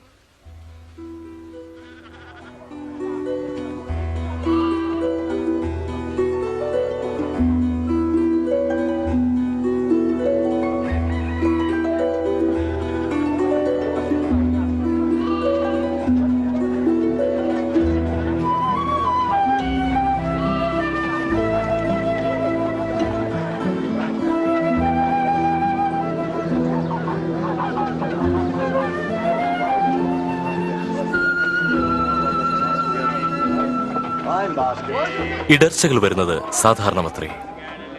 എങ്കിലും അത് വരുത്തുന്നവർക്ക് അയ്യോ കഷ്ടം. അവൻ ഈ ചെറിയവരിൽ ഒരുവന് ഇടർച്ച വരുത്തുന്നതിനേക്കാൾ ഒരു തിരിക്കല്ല് കഴുത്തിൽ കെട്ടി അവനെ കടലിൽ എറിഞ്ഞു കളയുന്നതാണ് അവന് നല്ലത്. ദൈവരാജ്യം ഏതിനോട് സദൃശ്യം? ഒരു മനുഷ്യൻ തന്റെ തോട്ടത്തിൽ നട്ട കടുകുമണിയോട് അതിനെ ഉപമിക്കാം. അത് വേഗം വളർന്ന് ഉയരമുള്ള ഒരു മരമായി തീർന്നു. ആകാശത്തിലെ പറവകൾ വന്ന് കൊമ്പുകളിൽ കൂടുകെട്ടി വസിച്ചു. ഇവൻ പറയുന്നത് എനിക്ക് മനസ്സിലാവുന്നില്ല. നീ ചുങ്കക്കാരോടും പാപികളോടും കൂടെ തിന്നുകയും കുടിക്കുകയും ചെയ്യുന്നത് എന്തുകൊണ്ട്? ദീനക്കാർക്കല്ലാതെ സൗഖ്യമുള്ളവർക്ക് വൈദ്യനെ കൊണ്ട് ആവശ്യമില്ല. ഞാൻ നീതിമാന്മാരെ അല്ല വിളിപ്പാൻ വന്നിരിക്കുന്നത്, പിന്നെയോ പാപികളെ അത്രേ.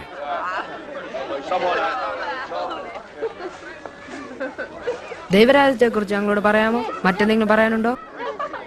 ചെറിയ ആട്ടിൻകൂട്ടമേ, ഭയപ്പെടരുത്. എന്തുകൊണ്ടെന്നാൽ ദൈവരാജ്യം നിങ്ങൾക്ക് നൽകാൻ നിങ്ങളുടെ പിതാവിന് പ്രസാദമായിരിക്കുന്നു. നിങ്ങൾക്കുള്ളതെല്ലാം വിറ്റ് ഭിക്ഷ കൊടുപ്പിൻ. മടിശീലകളും തീർന്നുപോകാത്ത നിക്ഷേപങ്ങളും സ്വർഗത്തിൽ നിങ്ങൾക്കായി സമ്പാദിച്ചുകൊള്ളുവിൻ. എന്തുകൊണ്ടെന്നാൽ അവിടെ കള്ളന്മാർക്ക് കടക്കുന്നതിനോ പുഴുവിനെ നശിപ്പിക്കുന്നതിനോ സാധ്യമല്ല. നിങ്ങളുടെ നിക്ഷേപമുള്ളയിടത്ത് നിങ്ങളുടെ ഹൃദയവും ഇരിക്കും.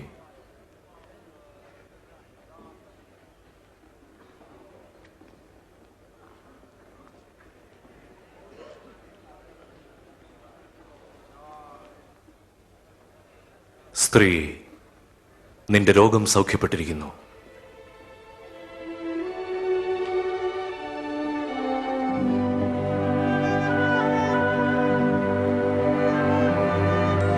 നോക്കൂ, അവൾക്ക് സൗഖ്യം വന്നിരിക്കുന്നു. അത്ഭുതം തന്നെ. നോക്കൂ, അവൾക്ക് സൗഖ്യം വന്നിരിക്കുന്നു. വന്നു കാണുമേൻ.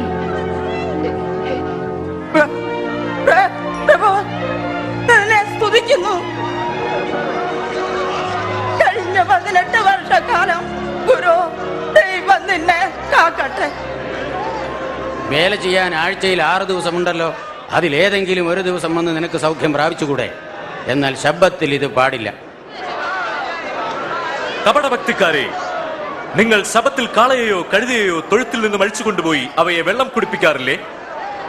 ഇപ്പോഴിതാ സാത്താൻ 18 സംവത്സരമായി ബന്ധിച്ചിരുന്ന അബ്രഹാമിന്റെ മകളായ ഇവളെ ശബത്ത് നാളിൽ ബന്ധനത്തിൽ നിന്നും അഴിച്ചുവിടേണ്ടതല്ലേ?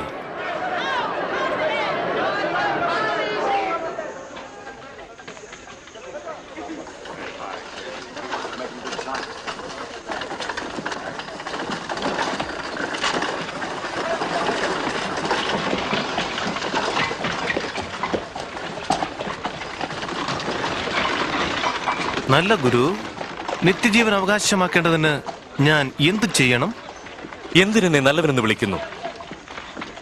ദൈവം ഒരുവനല്ലാതെ നല്ലവൻ ആരുമില്ല. കൽപ്പനകൾ നിങ്ങൾക്കറിയാമല്ലോ. വ്യഭിചാരം ചെയ്യരുത്, കുല ചെയ്യരുത്, ആരെയും കുറ്റം വിധിക്കരുത്, നിന്റെ അപ്പനെയും അമ്മയെയും ബഹുമാനിക്കുക. ഈ കൽപ്പനയെല്ലാം എന്റെ ചെറുപ്പം മുതൽ ഞാൻ കാത്തുകൊണ്ടിരിക്കുന്നു. എന്നാൽ ഇപ്പോൾ നീ ഒരു കാര്യം കൂടി ചെയ്യേണ്ടിയിരിക്കുന്നു.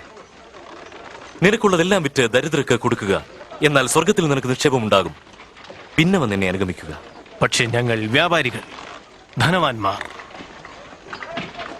ധനവാൻ ദൈവരാജ്യത്തിൽ കടക്കുന്നത് എത്രയോ പ്രയാസമാണ്.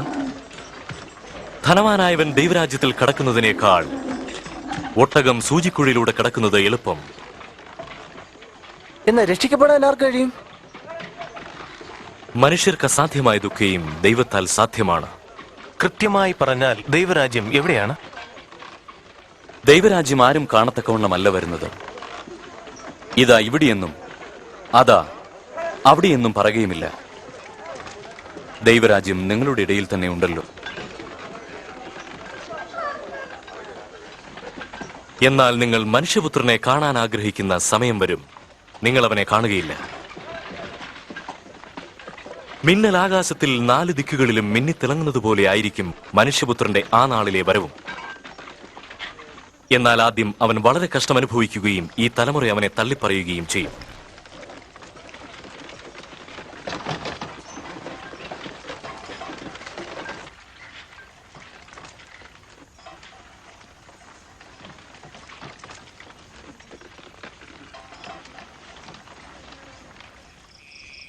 ന്യായപ്രമാണത്തിൽ ഒരു പുള്ളിയോ വള്ളിയോ നീങ്ങിപ്പോകുന്നതിനേക്കാൾ ആകാശവും ഭൂമിയും ഒഴിഞ്ഞു പോകുന്നതാണ് എളുപ്പം.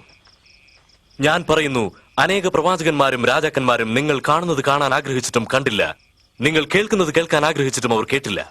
ഞങ്ങൾ എന്ത് ചെയ്യണം? തിരുവെഴുത്ത് എന്തു പറയുന്നു? നിങ്ങൾ എങ്ങനെ വ്യാഖ്യാനിക്കുന്നു? നിന്റെ ദൈവമായ കർത്താവിനെ നീ പൂർണ്ണ ഹൃദയത്തോടും പൂർണ്ണ ആത്മാവോടും പൂർണ്ണ ശക്തിയോടും പൂർണ്ണ മനസ്സോടും കൂടെ സ്നേഹിക്കണമെന്നും കൂട്ടുകാരനെ നിന്നെ പോലെ തന്നെ സ്നേഹിക്കണമെന്നും തന്നെ. ശരിയാണ്, അങ്ങനെ തന്നെ ചെയ്യുക, നീയും ജീവിക്കും. ആരാണ് എന്റെ അയൽക്കാരൻ? ഏതായാലും ആ പടയാളികളല്ല. പിന്നെന്താ, കൈസരാണോ?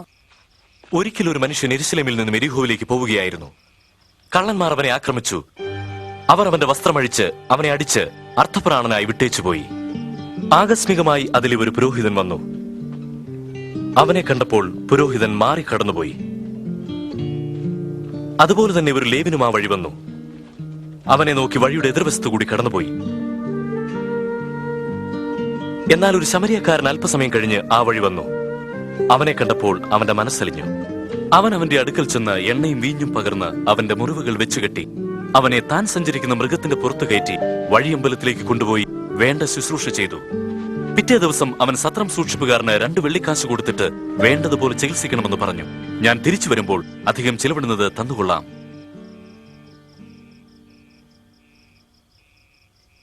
കള്ളന്മാരുടെ കയ്യിലകപ്പെട്ട ഈ മനുഷ്യനോട് ഒരു നല്ല കൂട്ടുകാരനെ പോലെ പെരുമാറിയത് ആരാണ്? അവനോട് കരുണ കാണിച്ചവൻ. നിങ്ങളും അങ്ങനെ തന്നെ ചെയ്യുവിൻ. പൈതങ്ങളെ എന്റെ അടുക്കൽ വരുവാൻ വിടുവിൻ, അവരെ തടയരുത്. ദൈവരാജ്യം ഇങ്ങനെയുള്ളവരുടേതാണ്. ഞാൻ നിങ്ങളോട് പറയുന്നു, ദൈവരാജ്യത്തെ ഒരു ശിശുവിനെ എന്ന പോലെ കൈക്കൊള്ളാത്തവരാരും ഒരു നാളും അതിൽ കടക്കുകയില്ല. എന്റെ നാമത്തിൽ 6 ഈ ശിശുവിനെ കൊണ്ടാലും അവൻ എന്നെ കൈക്കൊള്ളുന്നു. എന്നെ കൈക്കൊള്ളുന്നവൻ എന്നെ അയച്ചവനെ കൈക്കൊള്ളുന്നു. നിങ്ങളിൽ ഏറ്റവും ചെറിയവൻ എല്ലാവരിലും വലിയവനാകുന്നു.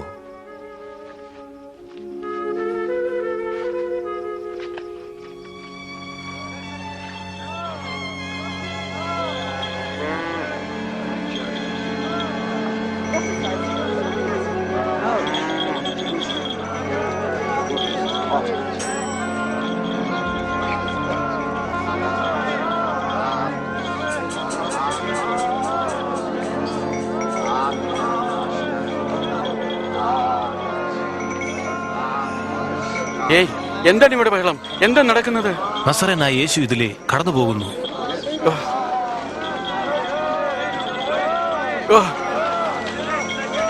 യേശുവേ,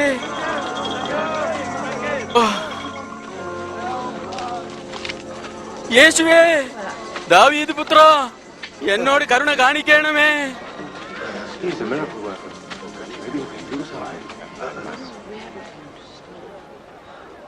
ഞാൻ നിനക്ക് എന്താണ് ചെയ്യേണ്ടത്? എനിക്ക് കാഴ്ച കിട്ടണം.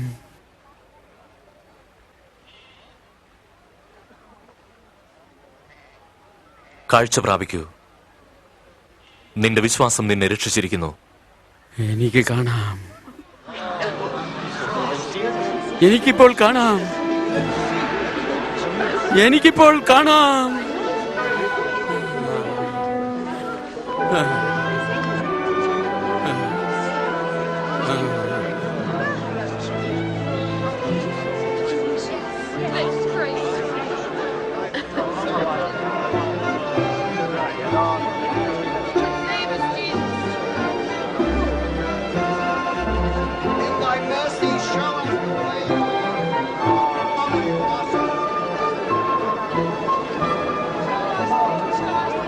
ഇവൻ തീർച്ചയായും പ്രവാചകൻ തന്നെയാണ്.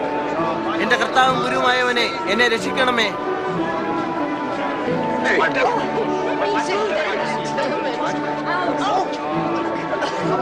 കർത്താവേ, ഞങ്ങളെ രക്ഷിക്കണമേ. കർത്താവിന്റെ സ്തോത്രം. കർത്താവ് യഥാർത്ഥ വഴി ഞങ്ങൾക്ക് കാണിച്ചു തരൂ. യെരിഹോവിൽ സക്കായി എന്നു പേരുള്ള ഒരു ചുങ്കക്കാരനുണ്ടായിരുന്നു. യേശുവിനെ കാണാൻ അതിയായ ആഗ്രഹമുണ്ടായിരുന്നതിനാൽ അവൻ ഒരു കാട്ടത്തിന്മേൽ കയറി. അതാ ഒരു ചുങ്കക്കാരൻ.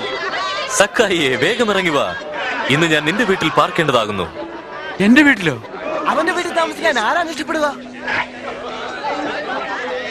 സക്കായിക്ക് യേശുവിനെ എങ്ങനെ അറിയാം?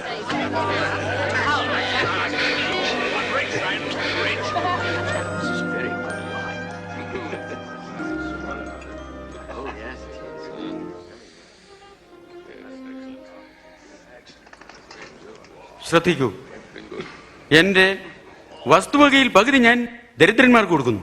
എന്തെങ്കിലും ചതിവായി വാങ്ങിയിട്ടുണ്ടെങ്കിൽ ഞാൻ തീർച്ചയായും 4 ഇരട്ടി മടക്കി കൊടുക്കാം.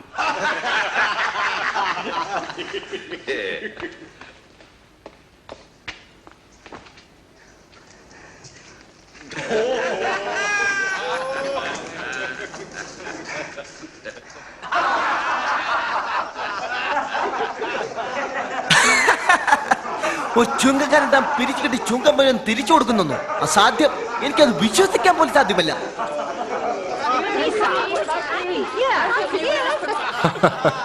ഇവനും അബ്രഹാമിന്റെ മകനായതുകൊണ്ട് ഇന്ന് ഈ വീടിന് നിശ്ചയമായും രക്ഷ കൈവന്നിരിക്കുന്നു. കാണാതെ പോയതിനെ തിരഞ്ഞുരക്ഷിപ്പാനല്ലോ മനുഷ്യപുത്രൻ വന്നത്.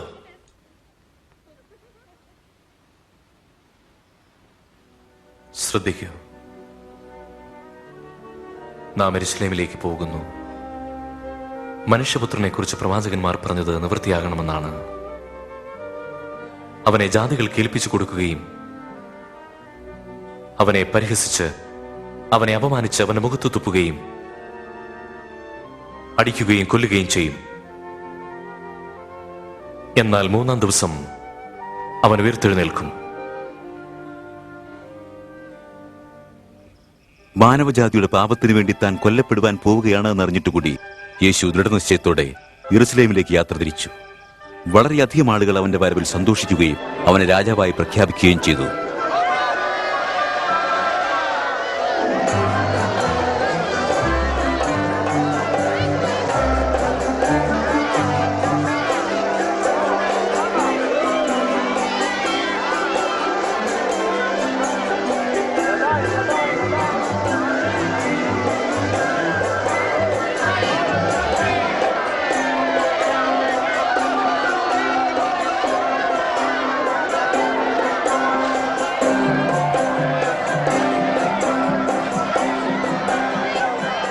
ഗുരു, നിന്റെ ശിഷ്യന്മാരോട് മിണ്ടാതിരിക്കാൻ കൽപ്പിക്കൂ. ഇവരോട് മിണ്ടാതിരിക്കാൻ കൽപ്പിച്ചാൽ ഈ കല്ലുകൾ ആർത്തു വിളിക്കാൻ തുടങ്ങുമെന്ന് ഞാൻ നിങ്ങളോട് പറയുന്നു. ഉണ്ടാകട്ടെ.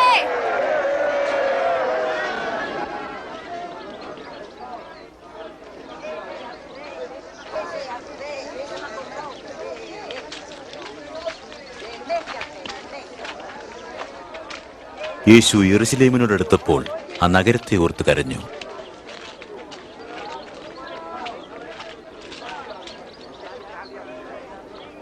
ഈ നാളുകളിൽ നിന്റെ കണ്ണുകൾക്ക് മറഞ്ഞിരിക്കുന്ന നിന്റെ സമാധാനത്തിനുള്ള വഴി നീ അറിഞ്ഞിരുന്നെങ്കിൽ കൊള്ളാമായിരുന്നു.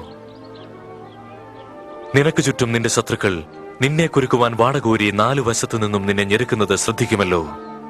ഇതിനുള്ളിൽ വെച്ച് അവർ നിന്നെ നശിപ്പിക്കും. നിന്റെയും മക്കളുടെയും സന്ദർശനകാലം എപ്പോഴായിരിക്കുമെന്ന് നീ തിരിച്ചറിയാഞ്ഞതിനാൽ കല്ലിന്മേൽ കല്ല് ശേഷിക്കാതെ സർവ്വതും നശിപ്പിക്കും.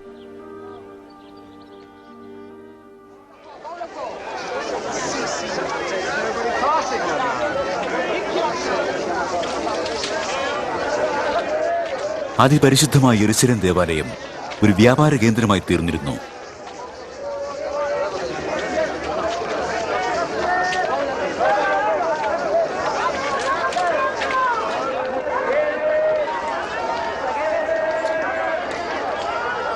അഞ്ച്, 6, 7, 8, 9, 10,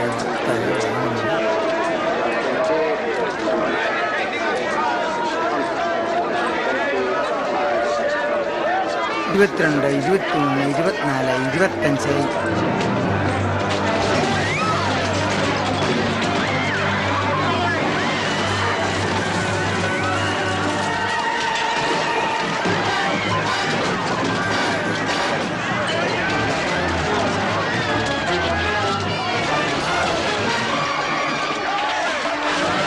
എന്റെ ആലയം പ്രാർത്ഥനാലയം എന്ന് എഴുതിയിരിക്കുന്നുവല്ലോ, എന്നാൽ നിങ്ങൾ അതിനെ കള്ളന്മാരുടെ ഗുഹയാക്കി തീർത്തു. അവനെ മൃഗത്തിന്റെ അടുത്തേക്ക് പോകുന്നേ, തടയൂ, പിടിക്കാന്.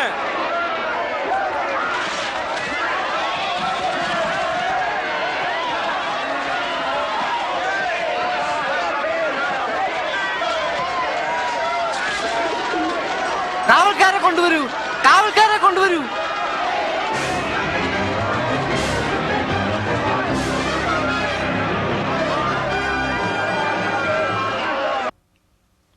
പലരും അവനെ രാജാവെന്ന് പുകഴ്ത്തി പറയുന്നതായി ഞാൻ മനസ്സിലാക്കുന്നു.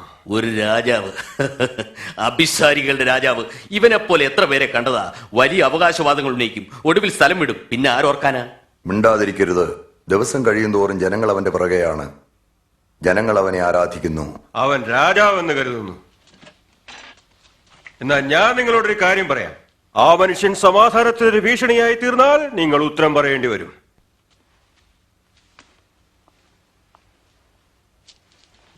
ഒരു പക്ഷേ ശരിയായിരിക്കാം. ഇവനെ നേരിടേണ്ട സമയം അതിക്രമിച്ചിരിക്കുന്നു. കപടഭക്തരായ പരീശന്മാരുടെയും ശാസ്ത്രിമാരുടെയും ഒരു വിഭാഗം യേശുവിന്റെ കടുത്ത വിമർശനത്തിന് പാത്രമായിക്കൊണ്ടിരുന്നു. അതോടൊപ്പം അവന്റെ അനുയായികളുടെയും എണ്ണവും അവൻ അപലപിച്ചവരുടെ എതിർപ്പും വർദ്ധിച്ചുകൊണ്ടിരുന്നു. ദരിദ്രയായ ഒരു വിധവ ഭണ്ഡാരത്തിൽ 2 കാശ് വഴിപാടർപ്പിക്കുന്നത് യേശു കണ്ടു. വളരെ കുറച്ചേ ഉള്ളൂ. നിനക്ക് കൂടുതൽ കൊടുത്തുകൂടെ? ഞാൻ പറയുന്നു, ഈ ദരിദ്രയായ വിധവ മറ്റെല്ലാവരെക്കാളും നൽകിയിരിക്കുന്നു. എല്ലാവരും തങ്ങളുടെ സമൃദ്ധിയിൽ നിന്നും വളരെ കുറച്ച് മാത്രം എടുത്ത് വഴിപാടായി അർപ്പിച്ചപ്പോൾ ഇവളോ തന്റെ ഇല്ലായ്മയിൽ നിന്നും തന്റെ ഉപജീവനം മുഴുവനും കാണിക്കയായി അർപ്പിച്ചു. ഞങ്ങളോട് പറയൂ, ഇങ്ങനെ സംസാരിപ്പാൻ നിനക്ക് എന്ത് അധികാരമാണുള്ളത്? ആരാണ് ഈ അധികാരം നൽകിയത്? ഞാൻ നിങ്ങളോട് ചോദിക്കട്ടെ, യോഹന്നാന്റെ സ്നാനമുണ്ടായത് സ്വർഗത്തിൽ നിന്നോ അതോ മനുഷ്യനിൽ നിന്നോ?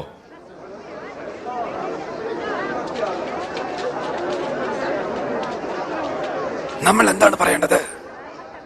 സ്വർഗത്തിൽ നിന്നെന്ന് പറഞ്ഞാൽ എന്തുകൊണ്ട് യോഹന്നാനെ വിശ്വസിച്ചില്ല എന്നവൻ ചോദിക്കും. മനുഷ്യരിൽ നിന്നാണെന്ന് പറഞ്ഞാൽ ജനങ്ങൾ തീർച്ചയായും നമ്മെ കല്ലെറിയും. കാരണം യോഹന്നാൻ ഒരു പ്രവാചകനെന്ന് ജനങ്ങൾക്കെല്ലാം അറിയാം. എവിടെ നിന്നാണെന്ന് ഞങ്ങൾക്ക് അറിഞ്ഞുകൂടാ. എന്നാൽ ഞാൻ ചെയ്യുന്നത് എന്തധികാരം കൊണ്ടെന്ന് ഞാനും നിങ്ങളോട് പറയുന്നില്ല.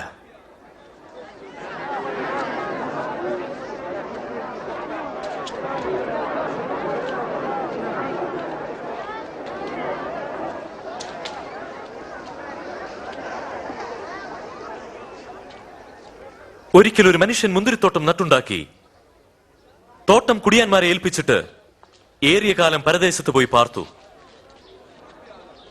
മുന്തിരിയുടെ വിളവെടുക്കാൻ സമയമായപ്പോൾ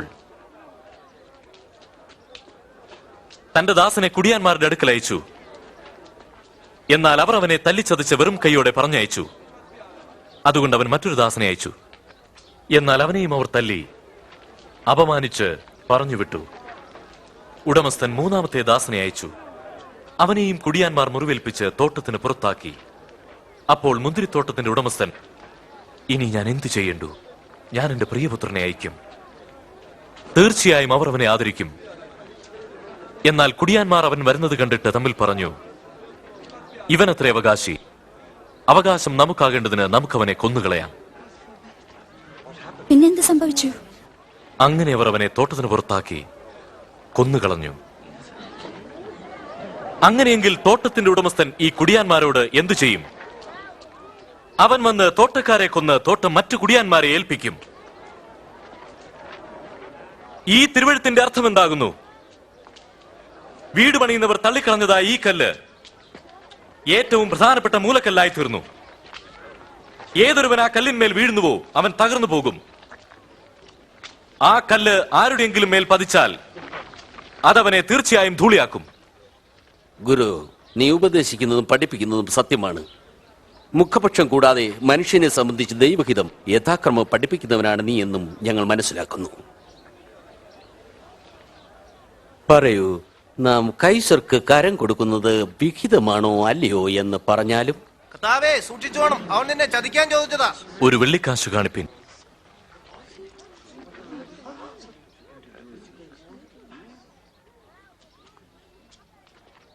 ഇതിന്റെ മേലെഴുത്തും സ്വരൂപവും ആരുടേത്? എങ്കിൽ കൈസർക്കുള്ളതൊക്കെയും കൈസർക്ക് കൊടുപ്പിൻ, ദൈവത്തിനുള്ളത് ദൈവത്തിനും കൊടുപ്പിൻ. അതിന് നീ എന്ത് മറുപടിയാ പറയുന്നേ?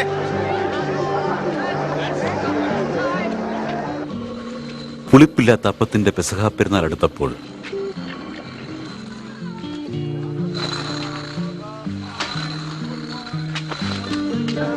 യേശു പത്രോസിനെയും യോഹന്നാനെയും പെസഹ ഒരുക്കേണ്ടതിന് മുൻകൂട്ടി പറഞ്ഞയച്ചു.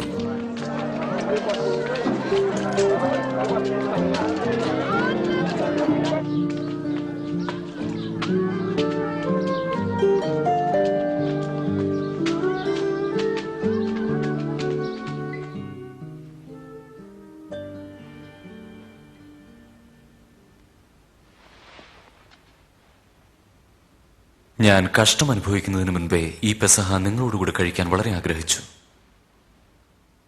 ഞാൻ പറയുന്നു, അത് ദൈവരാജ്യത്തിൽ നിവൃത്തിയാകുവോളം ഞാനിനി ഇത് ഭക്ഷിക്കുകയില്ല.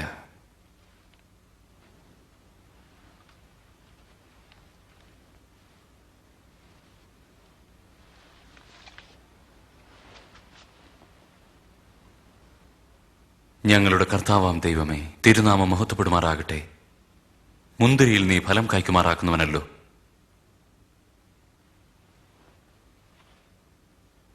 ഇത് നിങ്ങൾ വാങ്ങി പങ്കിട്ടുകൊള്ളുവിൻ. ദൈവരാജ്യം വരുന്നതുവരെ ഞാനിനി മുന്തിരിയുടെ ഫലം അനുഭവിക്കുകയില്ല എന്ന് നിങ്ങളോട് പറയുന്നു.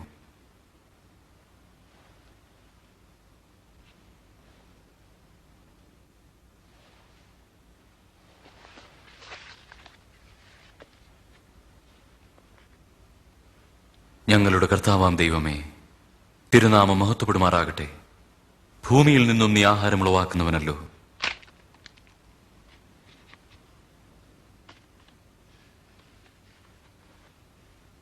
ഇത് ഞാൻ നിങ്ങൾക്കായി നൽകുന്ന എന്റെ ശരീരം. എന്റെ ഓർമ്മയ്ക്കായി ഇത് ചെയ്യുവിൻ.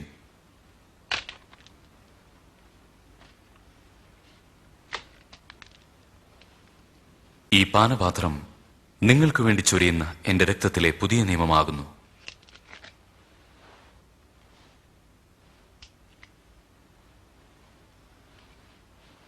എന്നാൽ എന്നെ കാണിച്ചു കൊടുക്കുന്ന മനുഷ്യന്റെ കൈ എന്റെ അടുത്ത് തന്നെയുണ്ട്.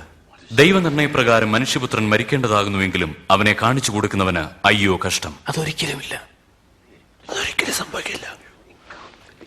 അസാധ്യം. കർത്താവേ, ആരാണ് വഞ്ചകർ?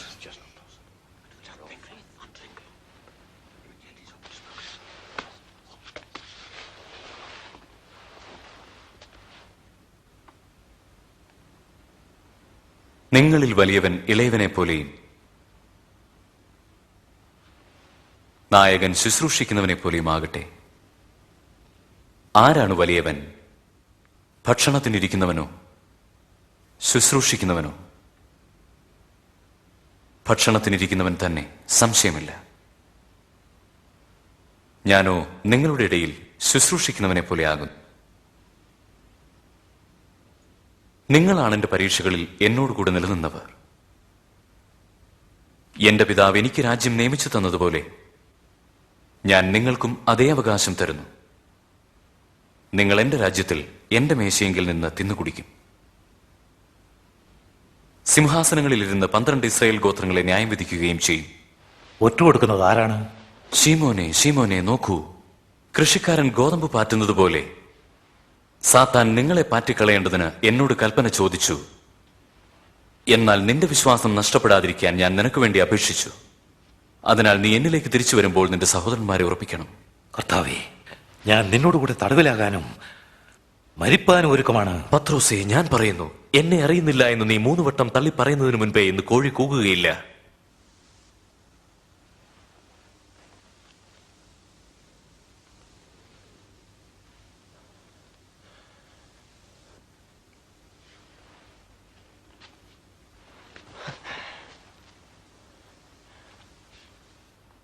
മടിശീലയും പൊക്കണവും ചെരുപ്പുമില്ലാതെ ഞാൻ നിങ്ങളെ അയച്ചപ്പോൾ കുറവുണ്ടായോ? ഇല്ല, ഒന്നിനും കുറവുണ്ടായിരുന്നില്ല. എന്നാൽ ഇപ്പോൾ പൊക്കണമോ മടിശീലയോ ഉള്ളവൻ അതെടുക്കട്ടെ. സ്വന്തമായി വാളില്ലാത്തവൻ തന്റെ ഉടുപ്പ് വിറ്റ് വാൾ വാങ്ങട്ടെ. അവനെ അധർമ്മികളോടൊപ്പം എണ്ണിയെന്ന് ഞാൻ നിങ്ങളോട് പറയുന്നു. എന്നെക്കുറിച്ച് എഴുതിയിരിക്കുന്നത് നിവൃത്തിയാകാൻ പോകുന്നു. നോക്കൂ, ഇവിടെ 2 വാളുണ്ട് കർത്താവേ.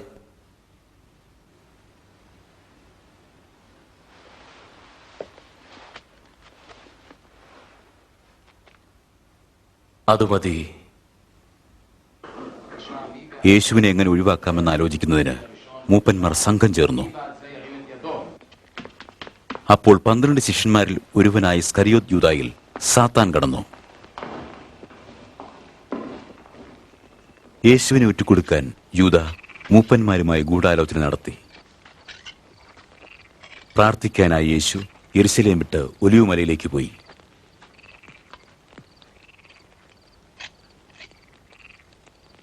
പരീക്ഷയിൽ അകപ്പെടാതിരിപ്പാൻ നിങ്ങൾ പ്രാർത്ഥിപ്പീൻ.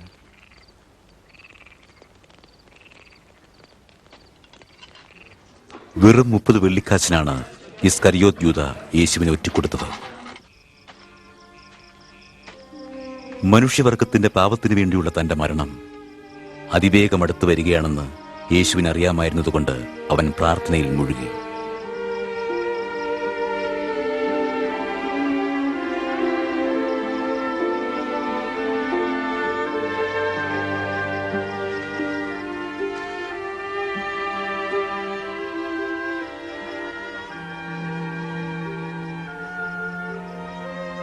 പിതാവേ, നിനക്ക് കഴിയുമെങ്കിൽ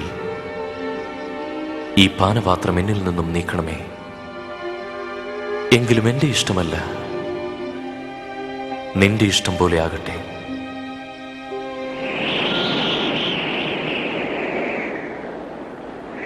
അവനെ ശക്തിപ്പെടുത്താൻ സ്വർഗത്തിൽ നിന്നും ഒരു ദൂതൻ പ്രത്യക്ഷനായി.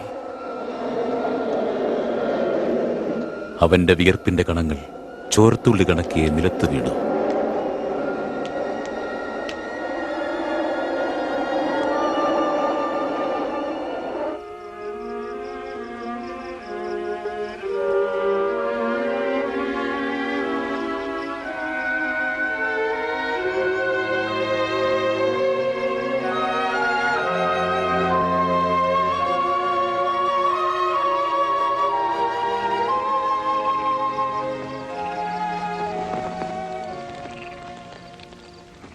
നിങ്ങൾ ഉറങ്ങുന്നതെന്ത്? എഴുന്നേൽക്കൂ. പരീക്ഷയിൽ അകപ്പെടാതിരിപ്പാൻ ഉണർന്നിരുന്നു പ്രാർത്ഥിപ്പിൻ.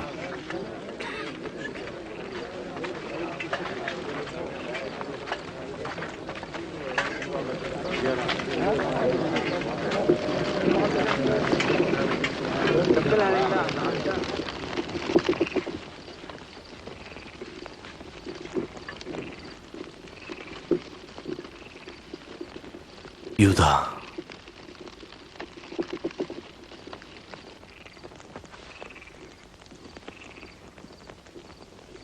നീ ചുംബനം കൊണ്ടോ മനുഷ്യപുത്രനെ കാണിച്ചു കൊടുക്കുന്നത്? കർത്താവേ, ഞങ്ങൾ വാളെടുത്ത് വെട്ടത്തെയോ?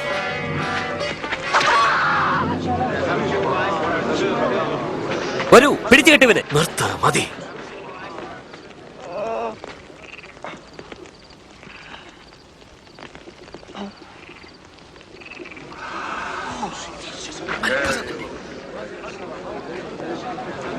ഒരു കള്ളന്റെ നേരെ എന്ന പോലെ വാളും വടിയുമായിട്ടാണോ നിങ്ങൾ എന്റെ നേരെ വരുന്നത്?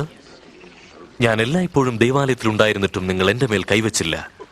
എന്നാൽ ഇത് നിങ്ങളുടെ നാഴികയും ഇരുളിന്റെ അധികാരവുമാകുന്നു.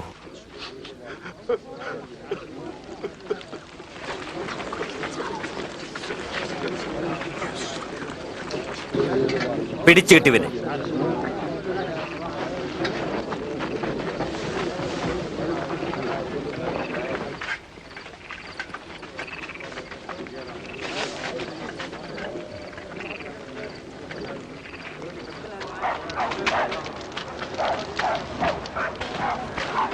അവന് കാവലേർപ്പെടുത്തു. പടയാളികൾ അവനെ പിടിച്ച് മഹാപുരോഹിതന്റെ വീട്ടുമുറ്റത്തേക്ക് കൊണ്ടുപോയി.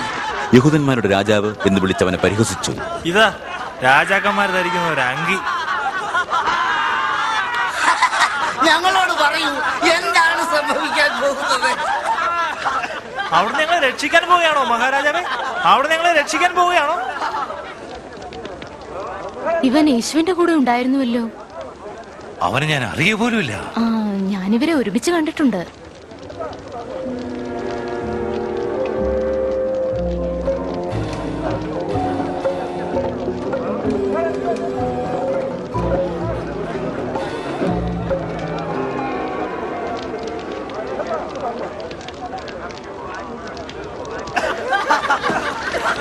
അങ്ങയുടെ എളിയ ദാസന്മാർ.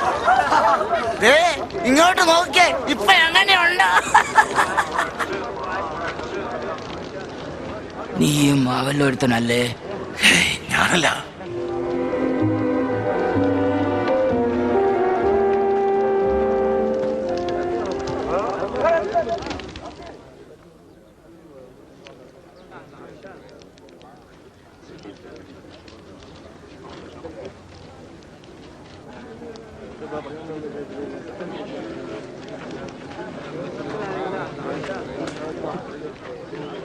ഇവൻ യേശുവിന്റെ കൂടെ ആയിരുന്നുള്ളതിന് യാതൊരു സംശയമില്ല. കാരണം ഇവൻ ഗലീലക്കാരനാണ്. പോടാ ഇവിടെ. നീ പറയുന്നത് എനിക്ക് മനസ്സിലാവുന്നില്ല.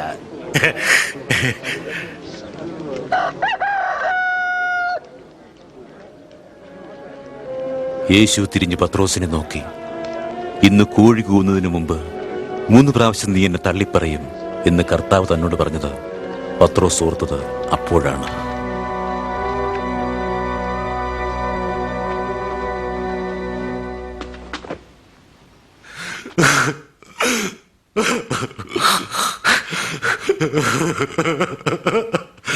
കർത്താവേ, ഞാൻ നിന്നെ തള്ളിപ്പറഞ്ഞു. എന്നോട് ക്ഷമിക്കണമേ. ഞാൻ വളരെയധികം ദുഃഖിക്കുന്നു.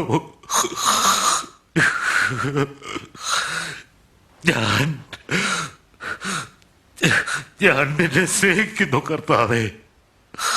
കർത്താവേ, എന്നോട് ക്ഷമിക്കണമേ.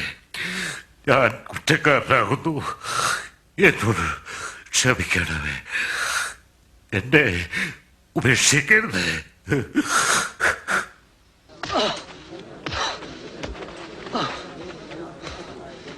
പറയൂ, ആരാണ് നിന്നെ അടിച്ചത്? പ്രവചിക്കൂ, ആരാണ് ഇനി നിന്നെ അടിക്കാൻ പോകുന്നത്? നിർത്തൂ, നിർത്താനാ ഞാൻ പറഞ്ഞത്. അവനെ ന്യായസംഘത്തിന്റെ മുൻപിൽ ഹാജരാക്കൂ. നടക്ക്.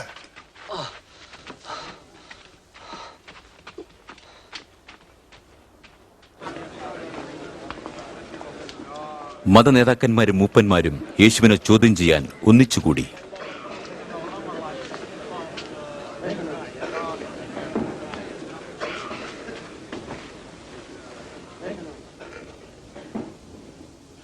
നീ ക്രിസ്തുവോ എങ്കിൽ ഞങ്ങളോട് പറയുക. ഞാൻ പറഞ്ഞാൽ നിങ്ങൾ വിശ്വസിക്കുകയില്ല. ഞാൻ ചോദിച്ചാൽ നിങ്ങൾ ഉത്തരം പറയുകയുമില്ല.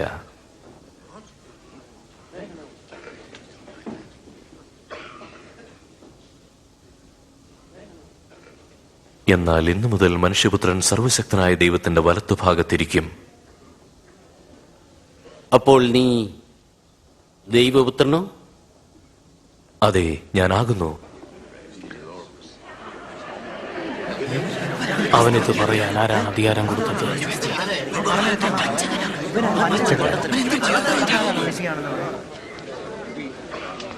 ഇവൻ ഇവിടെ പറഞ്ഞതെല്ലാം നാം തന്നെ കേട്ടുവല്ലോ.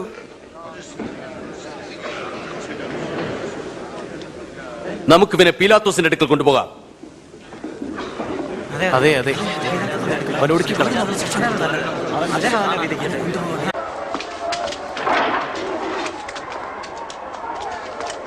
പോകൂ.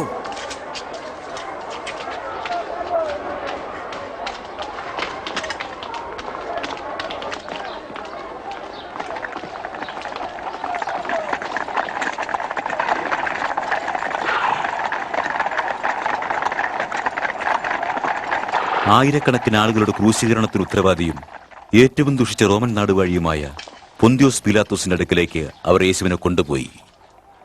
ഈ അതിരാവിലെ നിങ്ങൾക്കിപ്പോൾ എന്താണ് വേണ്ടത്? ഇവൻ ജനങ്ങളെയെല്ലാം വഴിതെറ്റിക്കുന്നു. ഇവൻ ദൈവാലയത്തിലെ ചന്തസ്ഥലത്ത് വലിയ ബഹളമുണ്ടാക്കി. ഇവൻ എന്ത് ശിക്ഷയാണ് കൊടുക്കേണ്ടത്? അവനെ വിധിക്കൂ. ഞാൻ ഈ മനുഷ്യനിൽ യാതൊരു കുറ്റവും കാണുന്നില്ല. ഞങ്ങൾ ഇവനിൽ കുറ്റം കണ്ടു. കൈസർക്ക് കരം കൊടുക്കേണ്ടായെന്നും രാജാവാണെന്നും മനുഷ്യനാണെന്നും ഒക്കെ ഇവൻ ജനങ്ങളെ പറഞ്ഞ് വിശ്വസിപ്പിച്ചിരിക്കുന്നു. രാജാവോ? നീ യഹൂദന്മാരുടെ രാജാവാണോ? അതെ, ഞാൻ തന്നെ. ഇവൻ ഗലീലയിലാണ് ആരംഭിച്ചത്, ഇപ്പോഴിതാ ഇവിടെയും വന്നിരിക്കുന്നു. ഗലീലയിലോ? ഇവൻ ഗലീലക്കാരനോ? എങ്കിൽ ഹേരോദാവ് അവനെ വിസ്തരിക്കട്ടെ. അവൻ ജെറുസലേമിൽ തന്നെ ഉണ്ടല്ലോ. ഇവനെ അങ്ങോട്ട് കൊണ്ടുപോകൂ.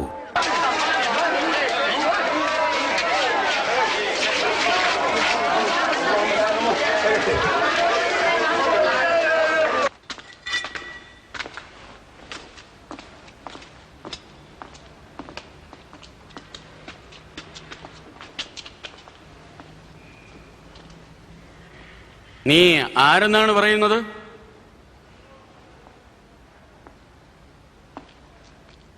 നിന്റെ ശിഷ്യന്മാരെന്ന് പറയുന്നവരൊക്കെ ആരാണ്?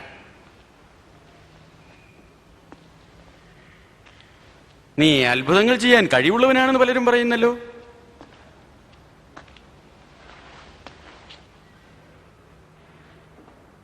എന്നാൽ ഒരു അത്ഭുതം ചെയ്യേ. തിരുമേനി, ഇവൻ ജനങ്ങളെയെല്ലാം വഴിതെറ്റിക്കുന്നു. രാജാവാണെന്നാണ് പറയുന്നത്. രാജാവ്? ഈ മനുഷ്യനോ രാജാവോ?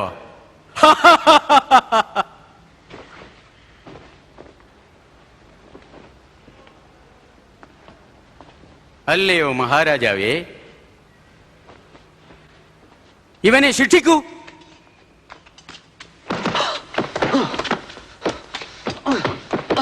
പീലാത്തോസിന്റെ അടുത്തേക്ക് കൊണ്ടുപോകൂ. അവിടുന്ന് വിധിക്കട്ടെ.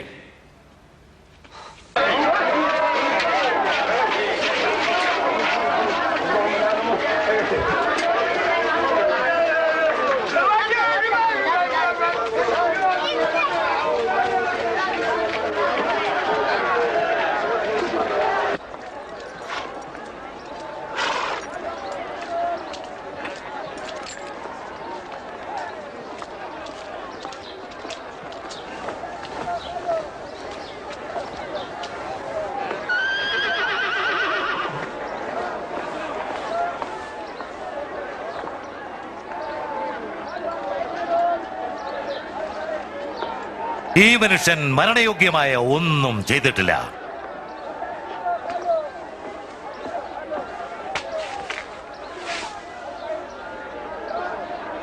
അതുകൊണ്ട് ഞാൻ ഇവനെ ക്രൂരമായി അടിപ്പിച്ചു വിട്ടേക്കും. ഈ പ്രത്യേക ഉത്സവ സമയത്ത് നീ ഞങ്ങൾക്ക് ഒരുവനെ വിട്ടുതരുന്ന പതിവുണ്ടല്ലോ. ബറബ്ബാസിനെ ഞങ്ങൾക്ക് വിട്ടുതരിക. അതെ. ഇവനെ ഒടുക്കി കളയൂ. അതെ അതെ, ബറബാസിനെ ഞങ്ങൾക്ക് വിട്ടുതരിക. അവനെ ക്രൂശിക്കുക. അതെ, അവനെ ക്രൂശിക്കാം. നീയോ ഇവനെ ചവിട്ടി കൊണ്ടടിക്കൂ.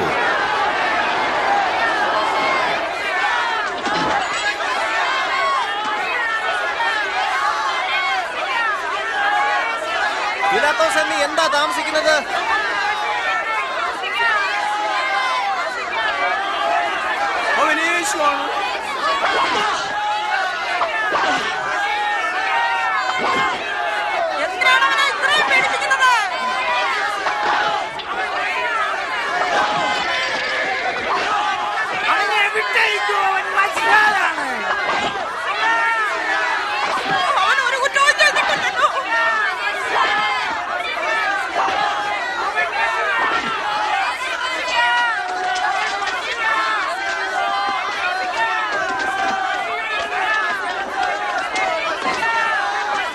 അവനെ എഴുന്നേൽപ്പിക്കൂ. യേശുവിനെ ക്രൂശിക്കണമെന്ന ജനങ്ങൾ അത്യുച്ചത്തിൽ അട്ടഹസിച്ചുകൊണ്ടിരുന്നു. അതുകൊണ്ട് പീലാത്തോസ് അവനെ മരണശിക്ഷയ്ക്ക് വിധിച്ചു. കൊലക്കുറ്റത്തിനും ലഹളയ്ക്കും തടവിലാക്കപ്പെട്ടിരുന്ന ബറാബാസിനെ ജനങ്ങളുടെ അപേക്ഷപ്രകാരം വിട്ടയച്ചു. യേശുവിനെയാകട്ടെ ക്രൂശിക്കാൻ ഏൽപ്പിച്ചു കൊടുത്തു.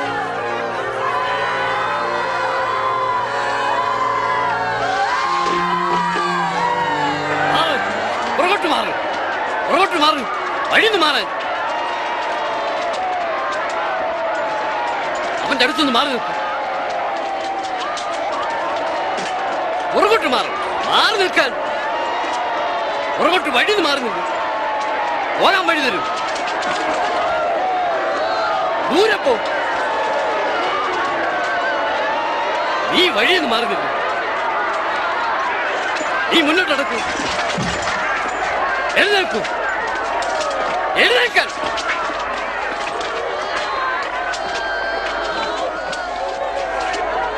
ഏയ്, എന്താ നിന്റെ പേര്? കുറേനക്കാരനായ ശീമോൻ എന്നാണ്. ആയിക്കോട്ടെ, മാറി നിൽക്കും. ഈ കയർ മുറിക്കൂ.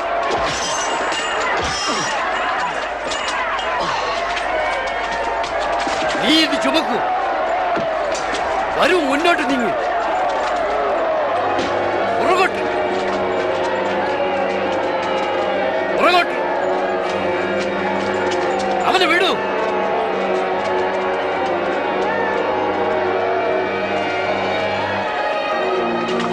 പോകാൻ അവിടെ വഴി നകന്നു നില്ല്.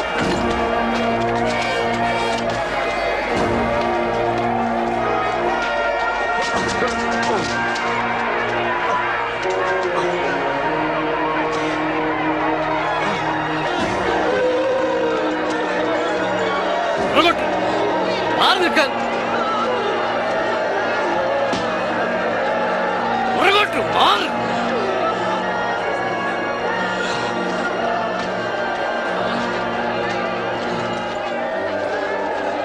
കർത്താവേ, നിന്നെ ഓർത്ത് ഞങ്ങൾ കരയുന്നു. ഇത് കുടിച്ചാലും കുടിച്ചാലും കർത്താവേ, കുടിച്ചാലും. യെരൂശലേം പുത്രിമാരെ, എന്നെ ഓർത്ത് കരയണ്ട. നിങ്ങളെയും നിങ്ങളുടെ മക്കളെയും ഓർത്ത് കരയുവിൻ. പച്ചമരത്തോട് ഇപ്രകാരം ചെയ്യുന്നുവെങ്കിൽ ഉണങ്ങിപ്പോയതിനെന്ത് ഭവിക്കും? ദൈവം നിന്നെ സഹായിക്കട്ടെ. ഞങ്ങൾ നിനക്ക് വേണ്ടി പ്രാർത്ഥിക്കുന്നു.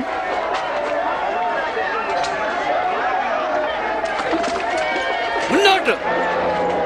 ഇവിടെ താഴെ ഇങ്ങോട്ട് വരൂ. വേഗമാകട്ടെ. ഇപ്പോൾ നീ പോകാൻ. വേഗം വേഗം പോകൂ. വേഗം പോയിപ്പോൾ. മുന്നോട്ട്. ഇനി നീയും നടന്നു പോകൂ.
പണി തുടർന്നു.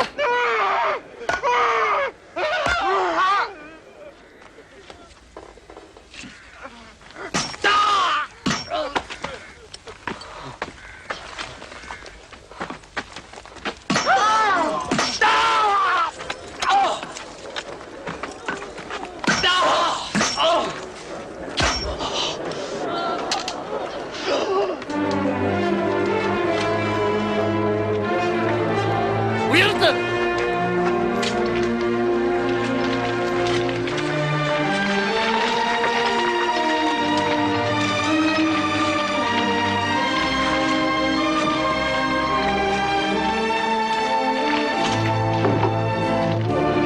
നീ കുറ്റിയടിക്കും.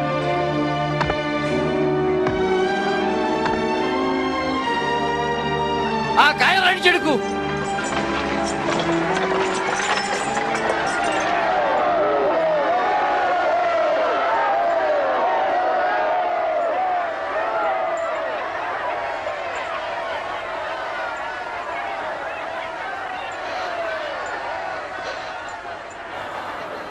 പിതാവേ, ഇവരോട് ക്ഷമിക്കൂ. ഇവർ ചെയ്യുന്നതിനെന്ന് അറിയുന്നില്ല.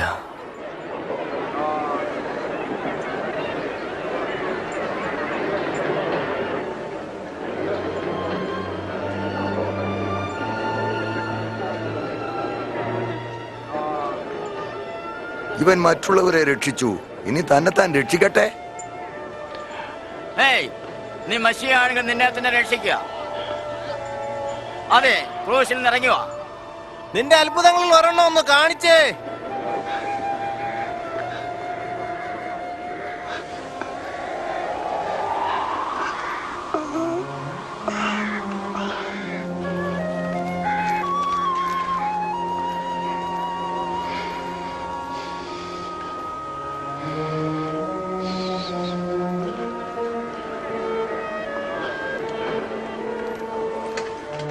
അങ്ങനെ നൂറ്റാണ്ടുകൾക്ക് മുമ്പ് ദൈവത്തിന്റെ പ്രവാചകന്മാർ പ്രവചിച്ചത് നിവൃത്തിയാകേണ്ടതിന് യേശുവിനെ 2 കള്ളന്മാരുടെ നടുവിൽ ക്രൂശിച്ചു.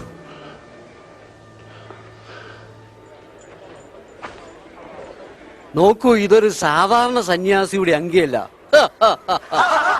വേണ്ട വേണ്ട, അത് കീറണ്ട. എന്ത് ചെയ്യണമെന്ന് ഞാൻ പറയാം. നമുക്കിതിനാ ചീട്ടിട്ട് നോക്കാം. ആരാ ഭാഗ്യവാൻ നോക്കാം.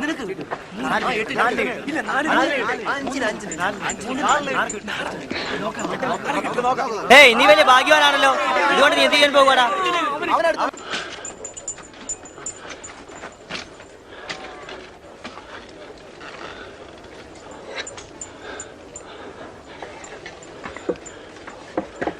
അവന്റെ തലയ്ക്കുമെത്തിയ ഒരു ഫലകത്തിൽ അവർ ഇങ്ങനെ എഴുതി വെച്ചു: ഇവൻ യഹൂദന്മാരുടെ രാജാവ്.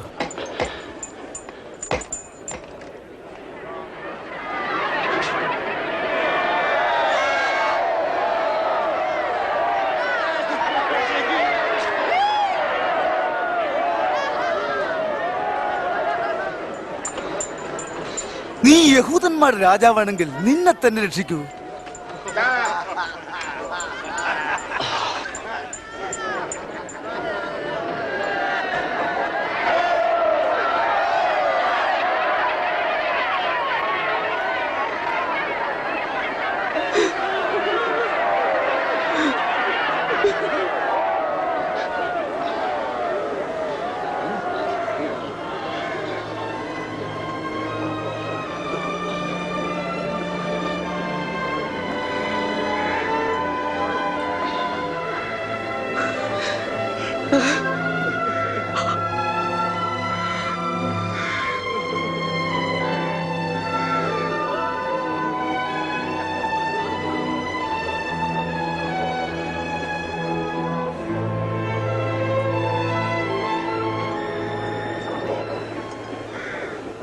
നീ മസിഹ അല്ലയോ?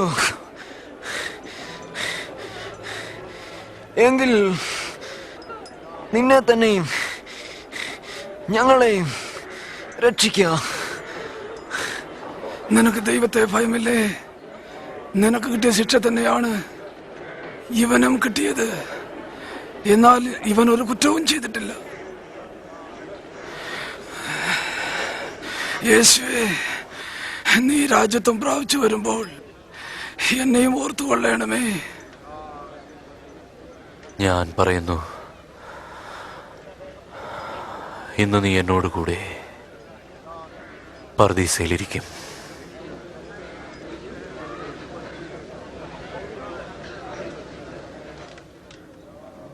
മധ്യാഹ്നമായപ്പോൾ ദേശത്ത് അന്ധകാരം വ്യാപിച്ചു. അത് 3 മണിക്കൂറോളം നീണ്ടുനിന്നു.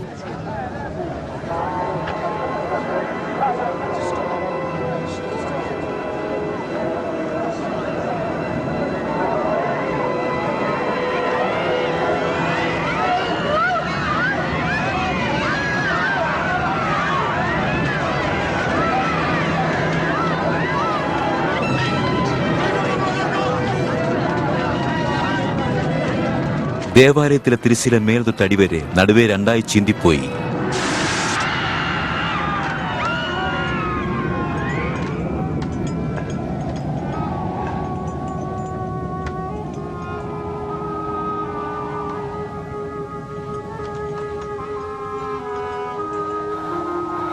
പിതാവേ, എന്റെ ആത്മാവിനെ തൃക്കരങ്ങളിൽ ഭരമേൽപ്പിക്കുന്നു.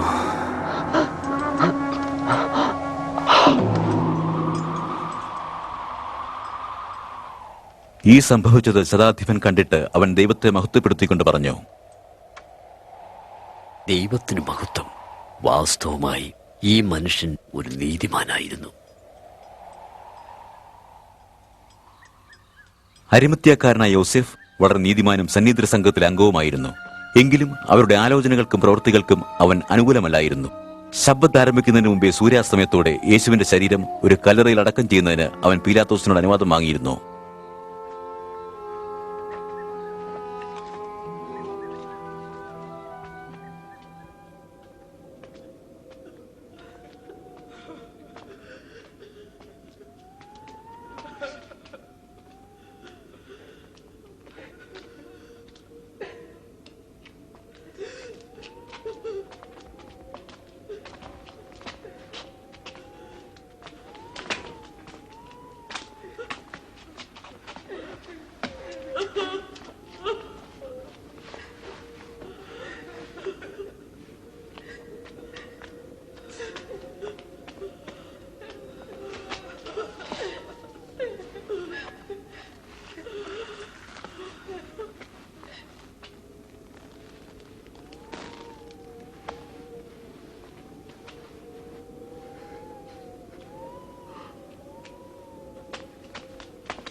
ക്ഷമിക്കണം, ഞങ്ങൾ കർത്താവിന്റെ ശരീരത്തെ പിന്തുടരുകയാണ്. എല്ലാവർക്കും വരാം. എന്നാൽ ശബത്ത് ആരംഭിക്കാൻ ഇപ്പോൾ മടങ്ങിപ്പോകാം.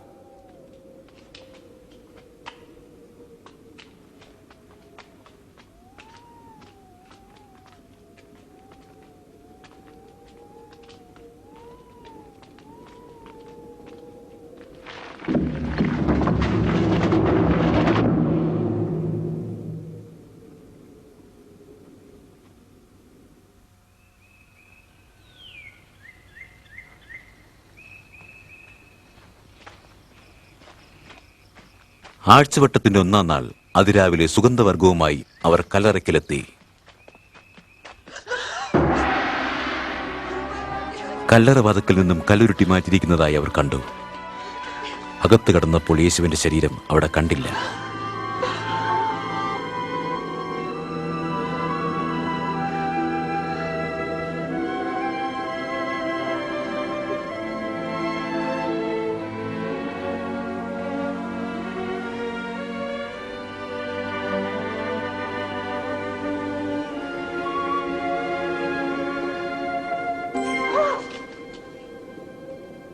നിങ്ങൾ ജീവനുള്ളവനെ മരിച്ചവരുടെ ഇടയിൽ അന്വേഷിക്കുന്നതെന്ത്?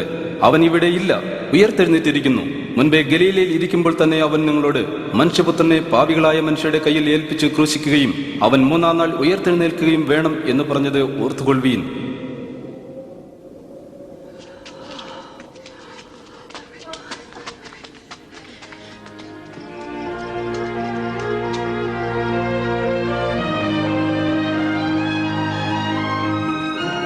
ശ്രദ്ധിക്കൂ, കല്ലുരുട്ടി മാറ്റിയിരിക്കുന്നു.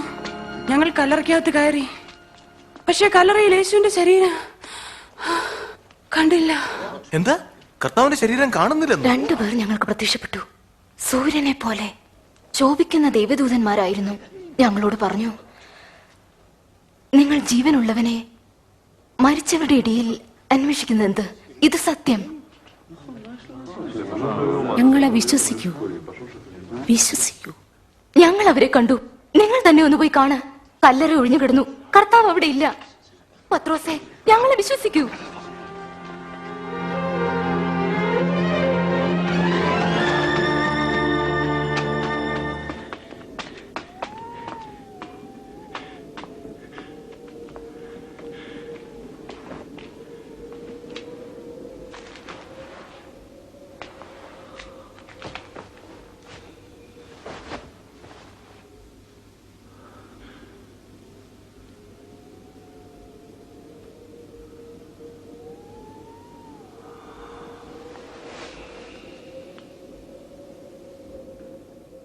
ശിഷ്യന്മാരിൽ രണ്ടുപേർക്ക് യേശു പ്രത്യക്ഷപ്പെട്ടു.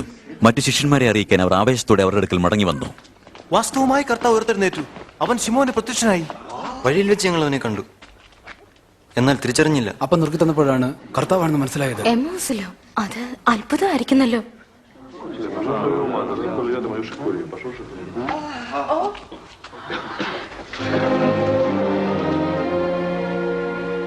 നിങ്ങൾക്ക് സമാധാനം.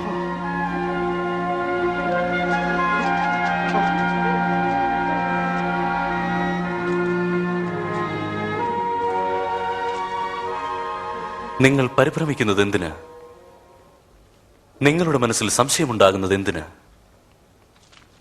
നോക്കൂ, എന്റെ കൈകാലുകൾ ഞാൻ തന്നെയാണെന്നറിയുക. നിങ്ങൾ തൊട്ടു നോക്കുവിൻ. ഭൂതത്തിന് എനിക്കുള്ളതുപോലെ മാംസവും അസ്ഥിയുമില്ലല്ലോ. നിങ്ങളുടെ കൂടെ ആയിരുന്നപ്പോൾ ഞാൻ പറഞ്ഞത് ഇതേ കാര്യങ്ങൾ തന്നെയാണ്. മോശയുടെ ന്യായപ്രമാണത്തിലും പ്രവാചക പുസ്തകങ്ങളിലും സങ്കീർത്തനങ്ങളിലും എന്നെക്കുറിച്ച് എഴുതിയിരിക്കുന്നതൊക്കെയും നിവൃത്തിയാകേണ്ടതാണ്. ഇങ്ങനെ എഴുതിയിരിക്കുന്നു: ക്രിസ്തു കഷ്ടം അനുഭവിക്കുകയും 3-ാം നാൾ ഉയർത്തെഴുന്നേൽക്കുകയും ചെയ്യും. അവന്റെ നാമത്തിൽ മാനസാന്തരവും പാപമോചനവും ആദ്യം യെരൂശലേമിലും പിന്നീട് സകല ജാതികളുടെ ഇടയിലും പ്രസംഗിക്കപ്പെടും. നിങ്ങൾ ഇതിനൊക്കെയും സാക്ഷികളാകുന്നു. എന്റെ പിതാവ് വാഗ്ദാനം ചെയ്തതിനെ ഞാൻ തന്നെ നിങ്ങളുടെ മേൽ അയക്കും. എന്നാൽ ഉയരത്തിൽ നിന്ന് ശക്തി ലഭിക്കുവോളം നിങ്ങൾ അതിനായി കാത്തിരിക്കണം.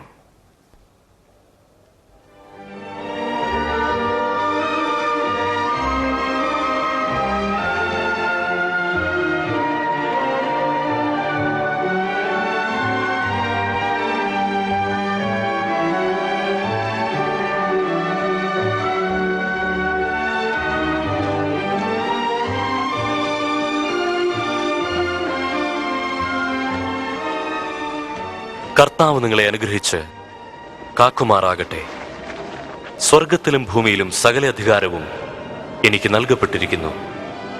ആകയാൽ നിങ്ങൾ പുറപ്പെട്ട് പിതാവിന്റെയും പുത്രന്റെയും പരിശുദ്ധാത്മാവിന്റെയും നാമത്തിൽ സ്നാനം കഴിപ്പിച്ചും ഞാൻ നിങ്ങളോട് കൽപ്പിച്ചതൊക്കെയും പ്രമാണിപ്പാൻ തക്കവണ്ണം ഉപദേശിച്ചും കൊണ്ട് സകല ജാതികളെയും ശിഷ്യരാക്കിക്കൊള്ളുവിൻ. ഞാനോ ലോകാവസാനത്തോളം എല്ലാ നാളും നിങ്ങളോട് കൂടെയുണ്ട്. ആമേൻ.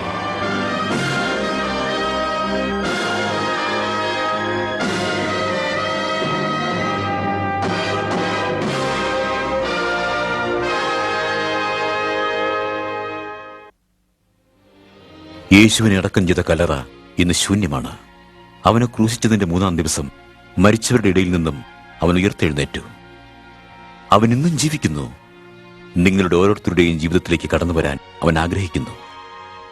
യേശു തന്നെ പറഞ്ഞിരിക്കുന്നത് ഇപ്രകാരമാണ്: ഞാൻ തന്നെ പുനരുത്ഥാനവും ജീവനുമാകുന്നു.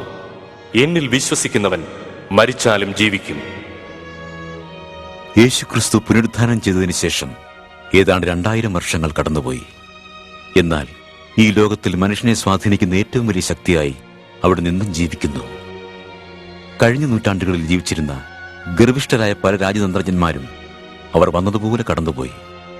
ഭരണതന്ത്രജ്ഞന്മാരും പണ്ഡിതവര്യന്മാരും ശാസ്ത്രജ്ഞന്മാരും വേദശാസ്ത്രജ്ഞന്മാരും തത്വശാസ്ത്രജ്ഞന്മാരും വരികയും പോവുകയും ചെയ്തു. എന്നാൽ യേശു മാത്രം ഇന്നും ജീവിക്കുന്നു. അവിടുത്തെ ജനനം തന്നെ നിസ്തുലമായിരുന്നു. കന്യകാമറിയത്തിലാണ് അവിടുന്ന് ജനിച്ചതെന്ന് വിശുദ്ധ ബൈബിൾ നമ്മളോട് പറയുന്നു. അവിടുത്തെ ജീവിതം കിടയറ്റതായിരുന്നു. അമാനുഷികത്വത്തിന്റെ പ്രതീകമായിരുന്നു അവിടുന്ന്. പാപം തീണ്ടാത്ത അതിവിശുദ്ധമായ ഒരു ജീവിതമാണ് അവിടുന്ന് നയിച്ചത്. ഇന്നോളം ജീവിച്ചിരുന്നിട്ടുള്ളവരിൽ ആരും തന്നെ ചെയ്തിട്ടില്ലാത്ത അനേകം അത്ഭുതങ്ങൾ അവിടുന്ന് ചെയ്തു. അവിടുത്തെ സന്ദേശവും നിസ്തുലമായിരുന്നു. തന്നെ സ്വന്തം രക്ഷിതാവായി സ്വീകരിക്കുന്നവർക്കെല്ലാം അവിടുന്ന് സ്നേഹവും പാപമോചനവും നൽകുന്നു.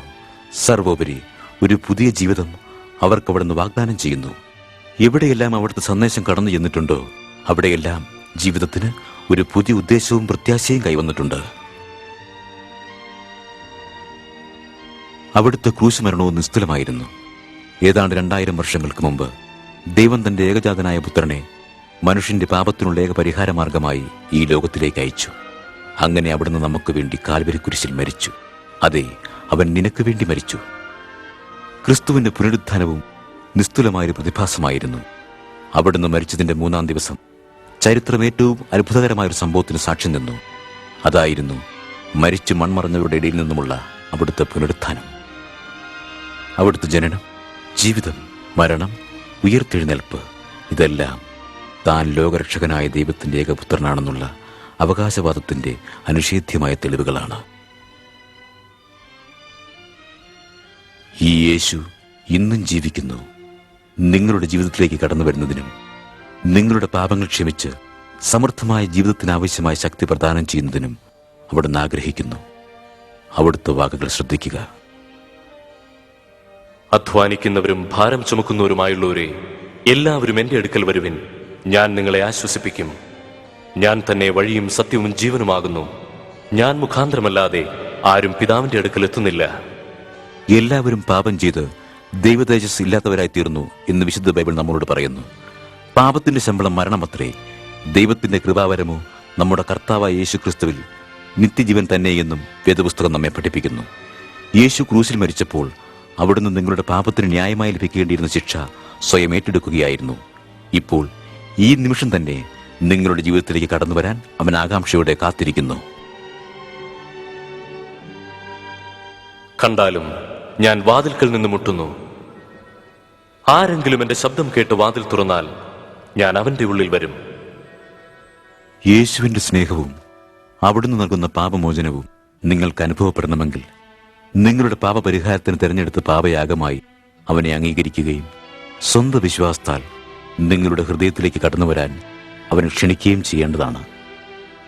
നിങ്ങളുടെ ഹൃദയത്തിന്റെ ആഗ്രഹം ഇതാകുന്നുവെങ്കിൽ വിശ്വാസത്തോടെ നിങ്ങൾ പ്രാർത്ഥിച്ചാൽ യേശു തീർച്ചയായും നിങ്ങളുടെ ജീവിതത്തിലേക്ക് കടന്നു വരും. പ്രാർത്ഥന ഇപ്രകാരമാണ്: കർത്താവായ യേശുവേ, എനിക്ക് നിന്നെ ആവശ്യമാണ്. എന്റെ പാപത്തിനു വേണ്ടി അങ്ങ് ക്രൂശിൽ മരിച്ചതിനാൽ ഞാൻ അങ്ങയെ സ്തുതിക്കുന്നു. ഞാൻ എന്റെ ഹൃദയവാതിൽ തുറന്നു തന്ന് നിന്നെ എന്റെ രക്ഷിതാവും കർത്താവുമായി സ്വീകരിക്കുന്നു. എന്റെ ജീവന്റെ സിംഹാസനത്തെ നിനക്ക് അധീനമാക്കി തരുന്നു. നിന്റെ ഇഷ്ടപ്രകാരം എന്നെ ആക്കി തീർക്കണമേ. ആമേൻ. ഈ പ്രാർത്ഥന നിങ്ങളുടെ ഹൃദയ താല്പര്യം വെളിപ്പെടുത്തുന്നുവെങ്കിൽ നിങ്ങൾ എവിടെ ഇരിക്കുന്നുവോ അവിടെ ഇരുന്ന് ഈ പ്രാർത്ഥന ചൊല്ലാവുന്നതാണ്. ഇപ്പോൾ ഞാൻ ഈ പ്രാർത്ഥന പദാനുപദം നിർത്തി നിർത്തി വീണ്ടും ചൊല്ലുമ്പോൾ നിങ്ങൾ അതേറ്റു ചൊല്ലുക. കർത്താവായ യേശുവേ, എനിക്ക് നിന്നെ ആവശ്യമാണ്. എന്റെ പാപത്തിനു വേണ്ടി അങ്ങ് ക്രൂശിൽ മരിച്ചതിനാൽ ഞാൻ അങ്ങയെ സ്തുതിക്കുന്നു. ഞാൻ എന്റെ ഹൃദയവാതിൽ തുറന്നു തന്ന്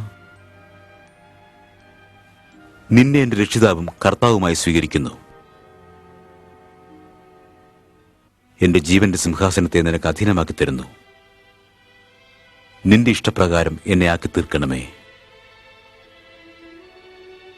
ആമേൻ.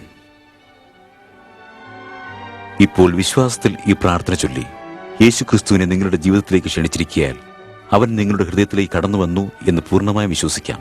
കാരണം തന്നെ വിളിച്ചപേക്ഷിക്കുന്നവരെ രക്ഷിക്കുക എന്നുള്ളത് അവിടുത്തെ വാഗ്ദത്തമാണ്. അതുപോലെ തന്നെ സ്വന്തം പാപങ്ങൾ മോചിക്കപ്പെട്ട് ഒരു ദൈവ പൈതലായി നിത്യജീവൻ അവകാശിയായി തീർന്നിരിക്കുന്നു എന്നുള്ള ഉറപ്പും നിങ്ങൾക്ക് ലഭിക്കുന്നു. യേശു വാഗ്ദാനം ചെയ്തിരിക്കുന്ന സമ്പൂർണവും സമൃദ്ധവുമായ ഈ നിത്യജീവൻ നിങ്ങൾക്ക് അനുഭവപ്പെടണമെങ്കിൽ ദിവസം തോറും പ്രാർത്ഥനയിലൂടെ അവനോട് സംസാരിക്കുക.